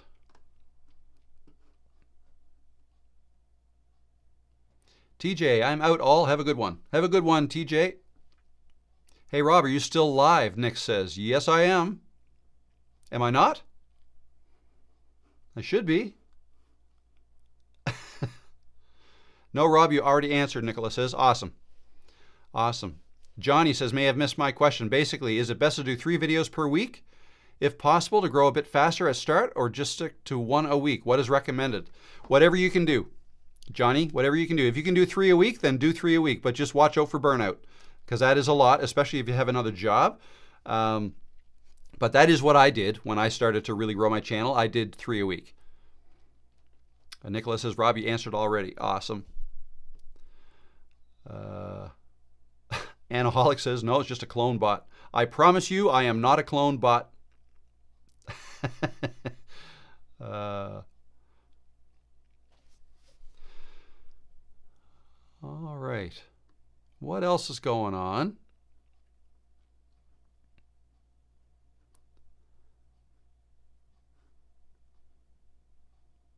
What does a YouTuber should visualize and manifest? I'm not sure what you mean by that. Can you rephrase your question? I'm not sure what you mean. May have missed. Okay, no, I answered that. Yeah. All right. TJ, what are your thoughts on shorts conversion to long form? According to my analytics, it didn't convert well. I feel like shorts are for the TikTok viewers and long form are for the long form viewers. That's 100% correct. That's the way I look at it too, TJ. You know, you can, I mean, some people will create, you have to decide what you like to make. Do you prefer to make long form videos or short form? Think of them as 2 different platforms. Just because somebody watches a short form video doesn't mean they want to go then check out your long form version. Think about your own viewing habits. Is that the way you watch shorts? For me, if I'm watching shorts, I'm watching shorts. I'm not going to click any links that take me to a long form video because I'm in the mode of watching shorts. That's all I want to do. Now, if I'm sitting here at my desk, then I'm watching long form and I'm not watching shorts. In fact, when I'm on YouTube on my computer, and I think this happens every 30 days or so, all of a sudden the second row is going to be a bunch of shorts. I hate that. I will click the 3 dots and I'll say, show me fewer shorts. I do not want to see shorts in my long form video feed on YouTube when I'm on my computer. So every once in a while I have to click that. So that might be YouTube's idea of trying to push shorts a little bit, but I don't typically bite on that. I don't want to watch a short on my 1080p monitor. I want to watch a short on my phone if I'm, I don't know, falling asleep in front of the TV. So 2 different things. So, but that said, some people will say, well, yeah, you can make a short that promotes your long and have a link that goes to the long. You may get a few subscribers that way or a few views over to that video that way. But, you know, I don't put a lot of stock in that. I wouldn't worry about that too much. If you want to make some shorts, great, make some shorts. But I would pick one or the other to focus on. So for me, I focus on longs. Maybe every 3 or 4 or 5 or 6 months, I will bang out a bunch of shorts through Opus Clips and you know, put them on my channel just in case people want to see them. But that's it. That's all I do. Anaholics, can you share your thoughts about creative people losing money while the AI is probably trained on their videos, pictures, or music? Do you think that they deserve a part of the revenue? Let me read that again. Can you share your thoughts about the creative people losing money while the AI is probably trained on their videos, pictures, or music? Oh, I see what you mean. Do you think they deserve part of the revenue? My thought, personally, no. I don't think the creator is entitled to a part of that revenue. But I've not thought about it that way very much. The way I look at it is if I put stuff out there on YouTube, that's me, my videos. I'm putting it in the public domain. Anybody can watch them. AI can probably learn from them too. AI is going to learn from all kinds of stuff, right? Now, AI learning my face and my likeness and then being able to recreate me, I have a problem with that. But I think that's going to be addressed, right? But in terms of learning, I mean, because some of the stuff I say in my videos, I could say stuff that's not correct. So then what's AI learning? Or learning incorrect stuff. So I don't know that AI would solely use that to, you know what I mean? This is I mean, there's so many gray areas here with all this stuff. AI training. Yeah, no, it's not something that bothers me, but it's also not something I've put a ton of thought into. Okay. AI is all the models are getting better and better. The video I made yesterday was just to try to open people's eyes to, where I think AI is headed and where it's going, whether it's training off of my videos or somebody else's videos or all of the other publicly available videos that we all made public, right? I have the ability to take my videos down. Right, so I guess in that sense, it's public as long as I choose to leave it up and public, right? And if I want to build a business around my YouTube videos, then I have to leave them up and public, right? In order to earn money from them, in order for people to, find out what else I offer through YouTube. I need to have my videos public. So that's a decision that I'm making. Now, if other people want to learn stuff from my videos, whether it's people or AI, right? That's fine. I don't have a problem with that. So hope that helps. I have had 6 ads in the first hour and a half, all split screen. You were muted and all, but all ads had a skip button, ranging from AI to e-bikes, furnace ad, and Disney. Thank you very much for that. I appreciate that. That's some good info. Cool. Interesting. Is there any point to doing vertical long form? Is there any point to doing it? I mean, you can try. You can do it. I don't personally like watching a long form video where somebody filmed it vertically. To me, it just feels like they didn't put any effort into making the video when all they had to do was turn it sideways, right? Because long form videos, you're given a wide screen. It's like watching a vertical video on a television. Do you like watching those? I don't. Like, if I'm seeing something on the news, for instance, and let's say there's a hurricane bearing down on a state or something, and there's people out there capturing video of what's going on, and more often than not, it's shot vertically because I just think that's the way people hold their phones, right? And I always, as a YouTuber who makes long form videos, I always say, why didn't they just film that in long form? Sorry, widescreen, right? Just turn your phone sideways. I'm always telling people, turn your phone sideways, please. You'll be able to fill it the whole screen. And you can also easily create vertical videos from widescreen videos, but it's because you just crop off the sides and you're left with the middle, right? But it's so much harder to go the other way. If you film vertically, in order to make that into a horizontal, you've got to cut off a lot of the top and the bottom, and you're not left with very much. So, yeah, I always default to holding my phone horizontally, not vertically. That's not a phone. Okay. Would it make sense to create shorts only for Instagram or TikTok? I am too old for that. To promote the long form videos on YouTube. Yeah, I think your time would be better spent making more long form videos on YouTube. If your goal is to grow a YouTube channel with long form videos, I would not honestly waste all that much time on the other platforms or even on YouTube shorts. Do a few if you want, just to have them there, but they're not going to move the needle very much. I think you'd do yourself some favors if you instead just focused on making more long-form videos.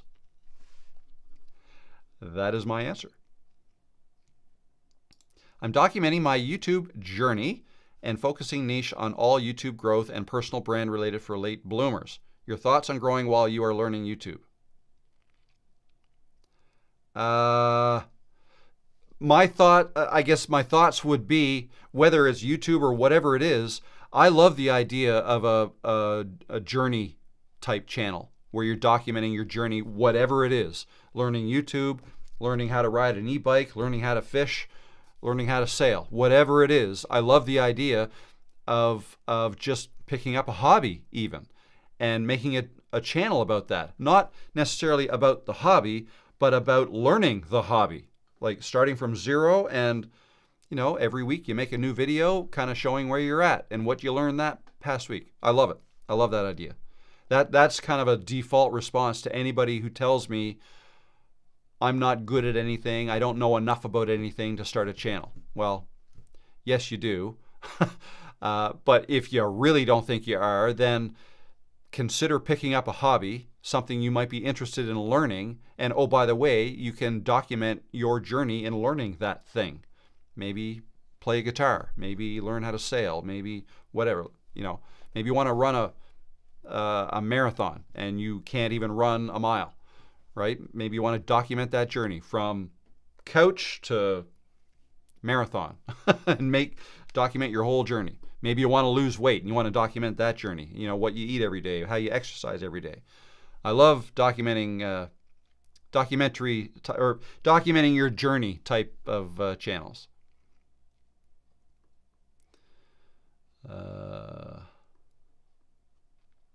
Hi from the UK, Rob. Hello. I've noticed that a few of my videos, discussion-based ones, would work as YouTube podcast episodes.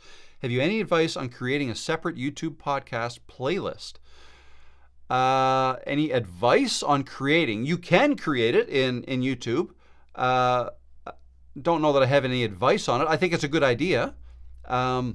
So I use, again, I've mentioned this before, but I use Kajabi to run my business. And one of the things that Kajabi offers is a way to get podcast hosting, right? So I can upload an audio version of any video I make to my Kajabi, and it will automatically go up to Apple Music and Spotify. So I don't have to, get hosting for those things elsewhere. That's all included with Kajabi. So I've done that, but I also create a video version of my podcasts. And yeah, you just create a playlist. I have it here on my channel here. This is my channel. You'd see it under here, podcasts. And this is right here. It's been a while since I created any, but they're all listed here. Yeah, it's been over 6 months since I've done one, but these are all interviews, and this is how they show up. If you so what I did is I did live streams with a guest, and then afterwards I tagged that live stream, or not tagged. I guess tagged is the right word. As a playlist. Like I created a playlist called the Over 40 YouTube Success Podcast, and then I just checked that one, and it shows up here on the list. So I think it's a great idea to be able to reach a wider audience. All right. My thoughts on vertical live. I think it's a great idea. I'm going to learn a little bit more about that. I've never done it. But one of the things that YouTube is soon going to allow us to do, and maybe they do already, I haven't done it myself, but when you go live, you can go live both horizontally and vertically. Okay? So that would get you in front of the shorts crowd as well as the long form crowd. So yeah, it might not be a bad idea to give that a shot. I'm going to try it and see how it works and see if I get any benefit from it. But it might be a good way to reach a wider audience for sure. Hey, Rob, how do you come up with your video ideas? I know it sounds like a simple question, but I've been running out of ideas. A simple question, but I get it. I get it. There's, so yeah, what I do is I typically get most of my ideas from my comments. Not my comments, but the comments you leave on my videos. I get pretty much all my ideas there. Before I was getting those comments, I would look in my niche, other people creating videos, what's popular, looking for outliers, things like that. But now, most of the time, they come from comments, or when I'm actually creating a video, whether I'm in the planning stage or filming it or editing. Quite often, after I filmed it and I'm editing a video, while I'm editing it, I'll realize that maybe I forgot to mention something, right? And if that's the case, I'll just jot it down. And it's like, okay, there's an idea for my next video. I can just say, 2 days ago I made a video on this, but I forgot to talk about this part of it, so that's what I'm going to talk about here, right? So there's that. But again, a lot of the times it just comes from the comments. What actually works out well is when commenters push back a little bit on maybe something that I said in the video that maybe they don't agree with. I think that's great when that happens. I'm not an expert on pretty much anything I talk about. So I welcome feedback. I welcome, like, the way I look at it when I make a video, here's what goes through my head. I think of it like starting a conversation, not finishing a conversation. I don't make a video to say, I guess I do have made some how-to videos, but for the most part, I'm starting a conversation that then gets continued in the comments section.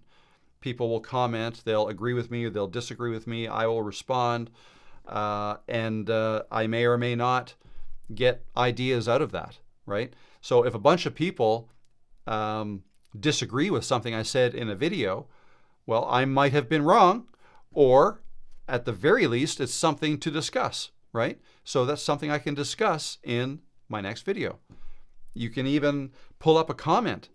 You can screenshot a comment and put that right in your next video. Said, here's a comment I got from somebody in my last video. I want to talk about this. He said blah, blah, blah, blah, blah. Now let's talk about it. Here's what I think. And there you go. So yeah, that's one of my favorite ways to get ideas.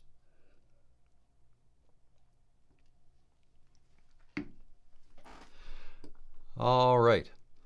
Michael says, guess I am lucky. No ads as of yet at all. Awesome. Caravan, Rob, can you see my question?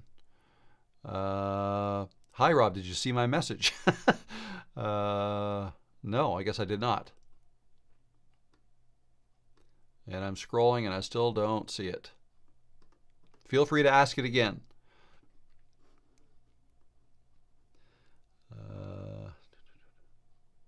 Here's a good question. Why don't you really recommend uploading many shorts? I see they get many more views than the long form videos. Yes, they do get a lot more views, and they are not counted equal. So keep in mind that so it depends on what you want to do, okay? But if you're trying to grow a business and you want to earn money from ads, from your videos, you need a whole lot more views from shorts to earn any money from them. You have to understand that watch hours that you get from shorts, they don't count towards the 4,000 you need to get monetized. So that's number one. The number of views you get from shorts, yes, it tends to be a whole lot more. And some people will tell me, oh, my channel's doing great. I got like 5,000 views on a short in just like a day. And I'm like, okay, that's great. Oh, that's great. I don't want to take anything away from them. But, that does not at all equal 5,000 views of a long form video.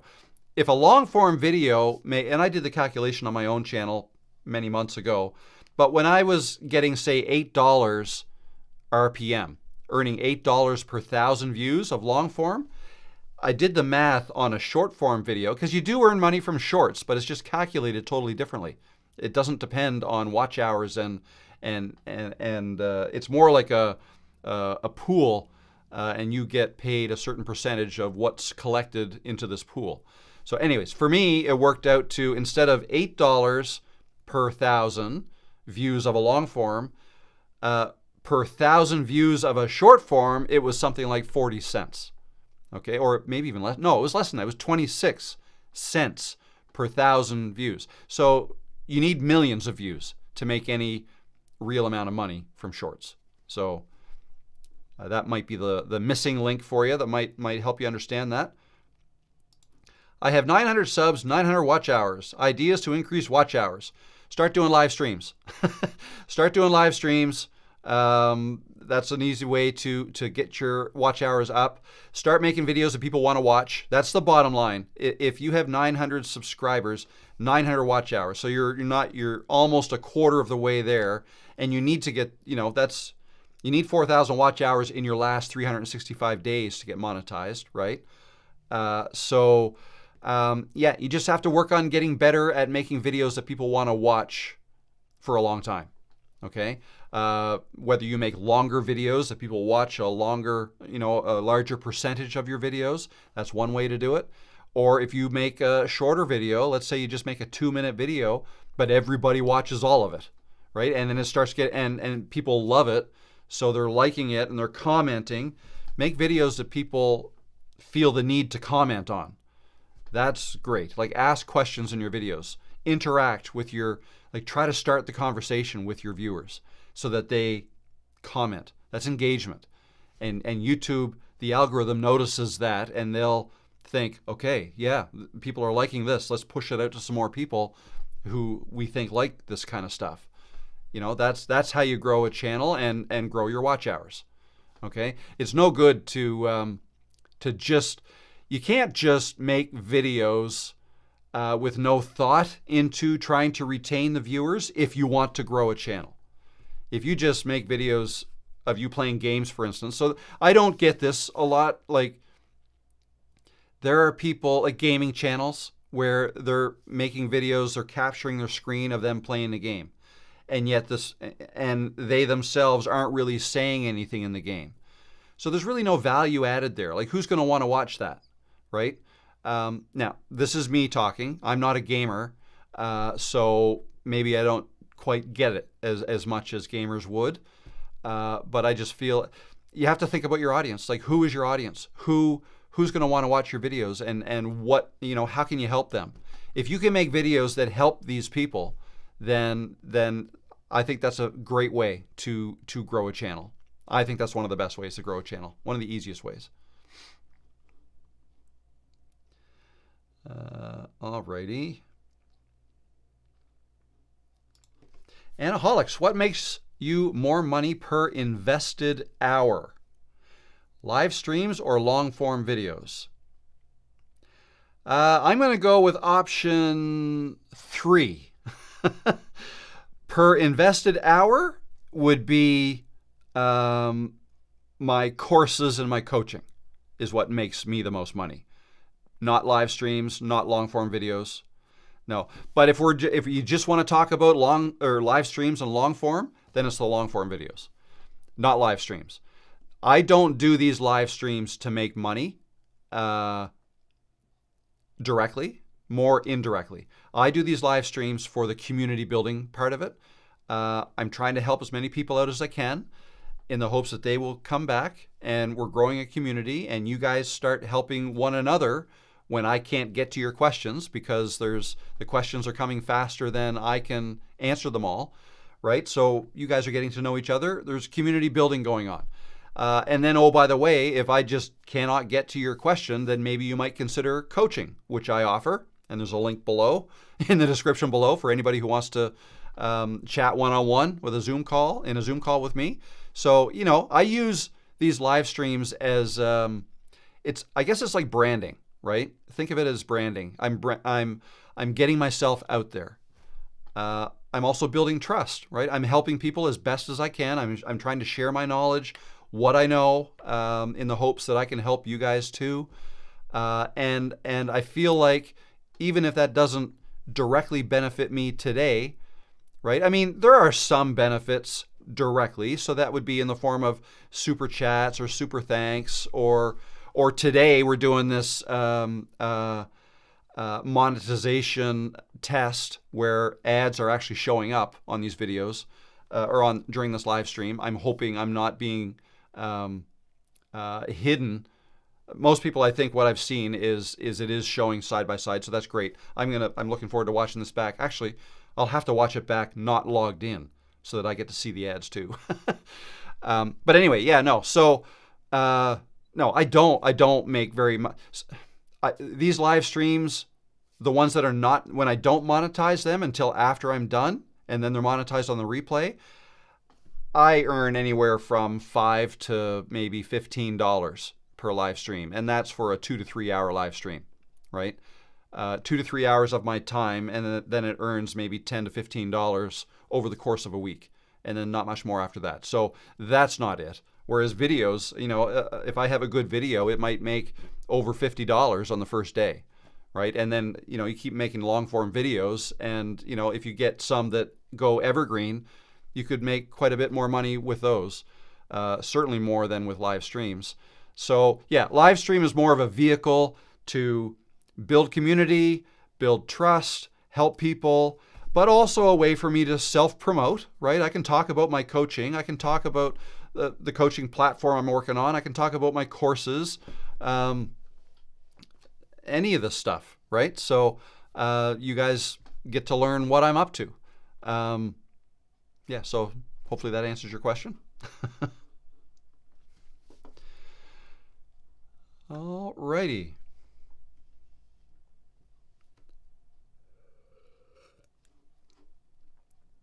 Let me get into the current chat here. So what do we got for time? Oh, we're at 2 hours. So for those who are members of the channel, there is not going to be an after party today. There will be another one next week. So what an after party is, that is replacing the doc parties that I was having every second week on Wednesdays. So I've eliminated those and turned them into after parties after these live streams, but I can't do that today. Just kind of running out of time and no time for it today. So I hope that's okay. I'm going to skip this week and we'll do it again next week. Let's see now. If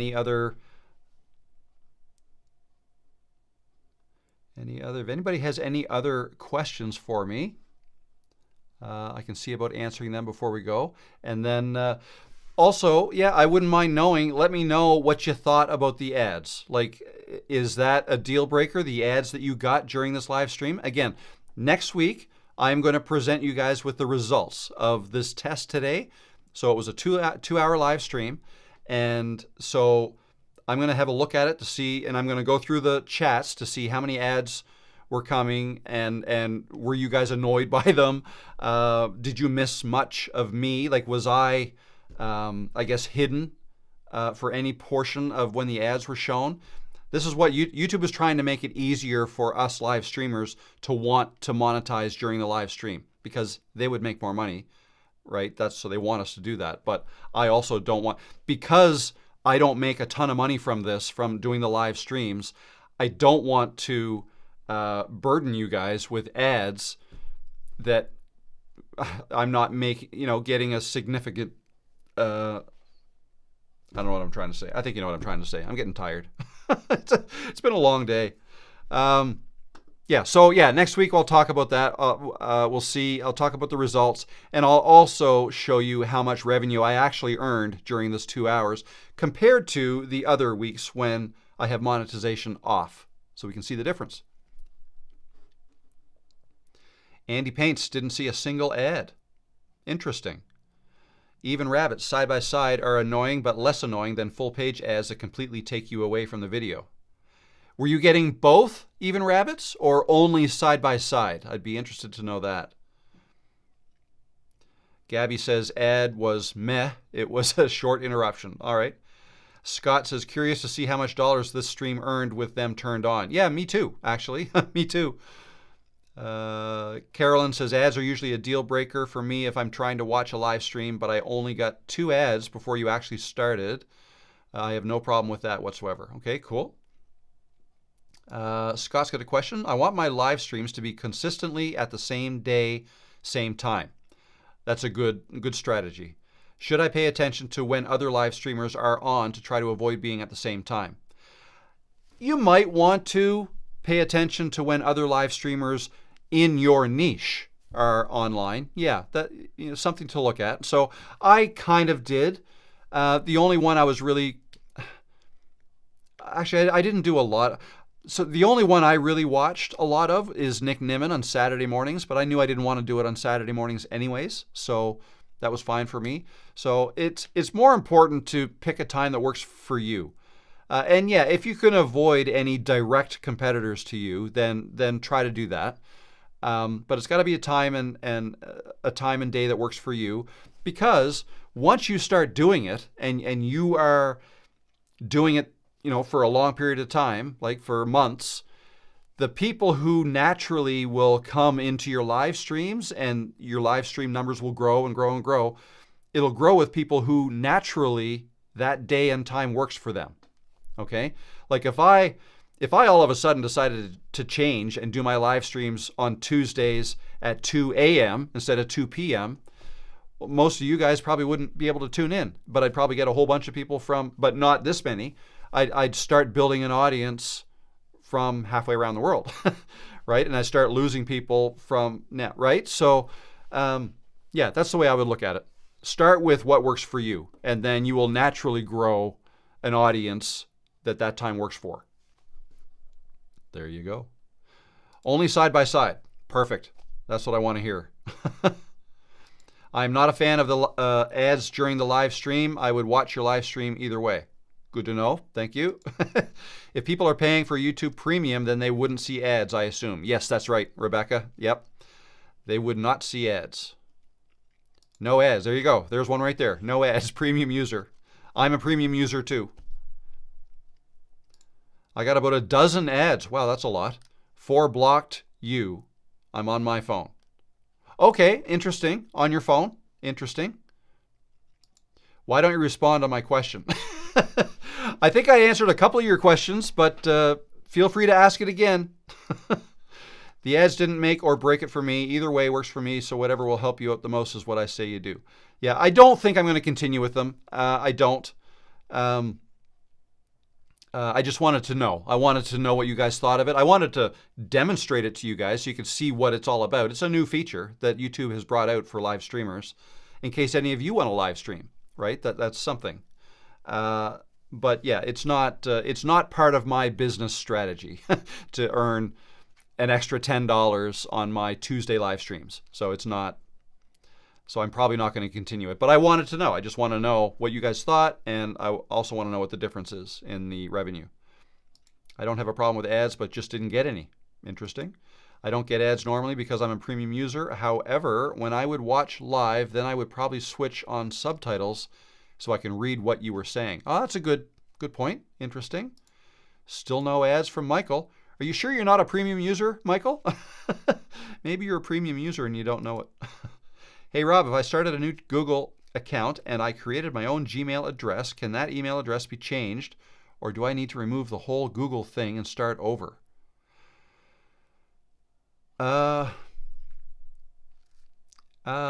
You might be able to change your email address. Yeah, I don't know for sure. You'd want to. That's something I wouldn't want to tell you one way or the other in case it's not 100% correct. That's something you'd want to make sure you get done. You'd get right. So I would do some digging. I got mostly ads down where the chat is and 3 interrupting ads. Interesting. Question: how do you like the way Nick takes questions? Posted on an email link, helps him capture emails. Good idea. Not a bad idea. Yeah. No, that. Actually, I never thought about the fact that he's collecting email addresses. That's interesting. But I feel that as a live stream grows, so I think he regularly gets over 300 people in his live streams. Or that's what it was when I used to watch it all the time. And then there's just no way to answer everybody, not even a fraction. So there's a couple things you can do. You can have people fill out forms that you then go to the forums and take questions. You can instruct people to, hey, if you really want your question answered, then leave a super chat, right? And then people can pay, and then it pops up in a bright color. And then Nick goes to that, and he put, super chat's got the animation, and he was the inspiration for me for creating my animation as well. So you can do it that way, right? So it's a perfect example of having to change the way you do things as you grow. Okay, I never thought that would be an issue. We've got almost 100 people in here now, which is fantastic. But it does mean I can't answer everybody's questions. We've had up to 200 people in these chats before. And it's just no way to... I just see. Who is Nick? I'm assuming, actually, I should have clarified, but I'm assuming he's referring to Nick Nimmin, Nimmin. He's a... I don't like the term guru, but if I were to use the term YouTube guru, I would use it on him. I would say he was a... I've learned a lot of what I know about YouTube and the equipment I use from Nick, and he live streams every Saturday morning. Oh, wow. So you do not have dollars on? I missed some of the conversation. No, I do. I've gotten ads, he says, on my phone. Okay. Yeah. So I do have monetization on today. First time I've ever done it. And it's so that we can find out how this whole side-by-side new way for YouTube to deliver ads during live streams works. I want to make sure it works for you guys. And I also wanted to get feedback as to what you thought about it. And I'm also going to figure out how much revenue is earned during a live stream like this. And I'll talk about that next Tuesday. I'll be able to show you what we earned today versus other. Wow, I mentioned Super Chat, and I'm getting a couple Super Chats. Thank you, guys. We get to hear the button. Russ is rocking O and ho. Let me do this. Thank you so much for the Super Chat. No ads for me yet on live streams. Thanks, Rob. No problem. No problem. I appreciate the support. Thank you. And also, JLF777, God's A to Z. Another Super Chat. God bless you for all your sound tutelage, Sir Rob. My pleasure. Thank you very much for your generosity. Really appreciate it. Thank you. So yeah, that's how Super Chat works right there. There you go. And just so you guys know, let me share this with you. I don't know if you can see this, but here you go. This is what it looks like for me as the live streamer. In the live chat, Super Chats pop up like this. I think it looks like that for you guys too, but they also show up here with a little timer that goes down. Okay, so it'll disappear. That's supposed to be a visual cue for me to make sure I don't miss any. So that's how that works. The Super Chats. Alrighty, what else we got here? What else we got here? Having to pay in such a setting to get a question answered would make me leave the live stream. Totally understand. I get it. No problem. Here's a question. I've seen people have a specific topic for the lives to make it easier for answering questions instead of an open community chit chat. Works great. That's a great idea. Absolutely. Absolutely. Nick.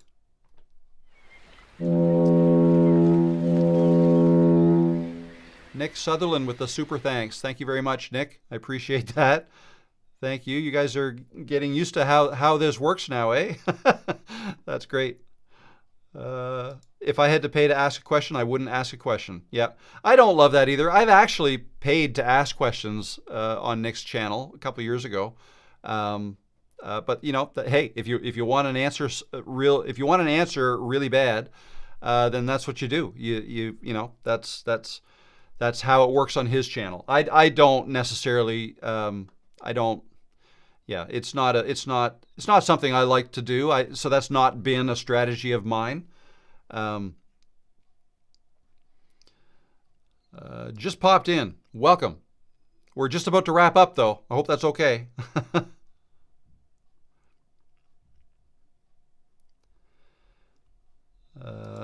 What is the maximum price order you received on Fiverr? I saw you have completed 2,000 plus orders. Share maximum price? That's not something I share, but it was my full-time income. So I had some big jobs. Yeah.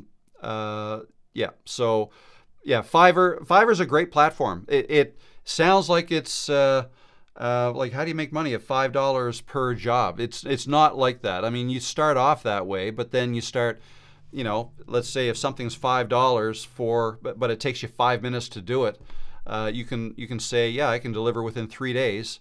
But if you want it within 24 hours, there's a $20 surcharge, for example. You can do things like that. But no, I also had several very large jobs, and I'm talking thousands of dollars. So, yeah, like dozens and dozens of videos, hour-long videos, right? All kinds of different things. But that was quite a while ago. Just keep pumping out the videos. That's what I'm doing. No problem, Carolyn. Thanks for stopping in today. Interrupting ad. That sucks. $5 worth of knowledge could be worth $5,000 of revenue. It could be. It could be. Yeah, got to sell transformation. Very good. You know what, guys? I'm going to draw the line right there. Thank you so much for stopping in today. What's this? I just uploaded my 15th long form video. I have 19 subs. Congrats, Strokenaut. That's awesome. Well done. Well done. I can rewind the live stream. Yes, you can. Yeah, you can watch it from the very beginning if you want. All right, guys. I hope to have another video out by the end of the week, probably Friday, but we'll see how it goes. If not, Monday for sure. All right. I hope you found this helpful. Again, my name is Rob. Thank you for stopping in today, and I hope you have a fantastic rest of your week. Cheers. Bye.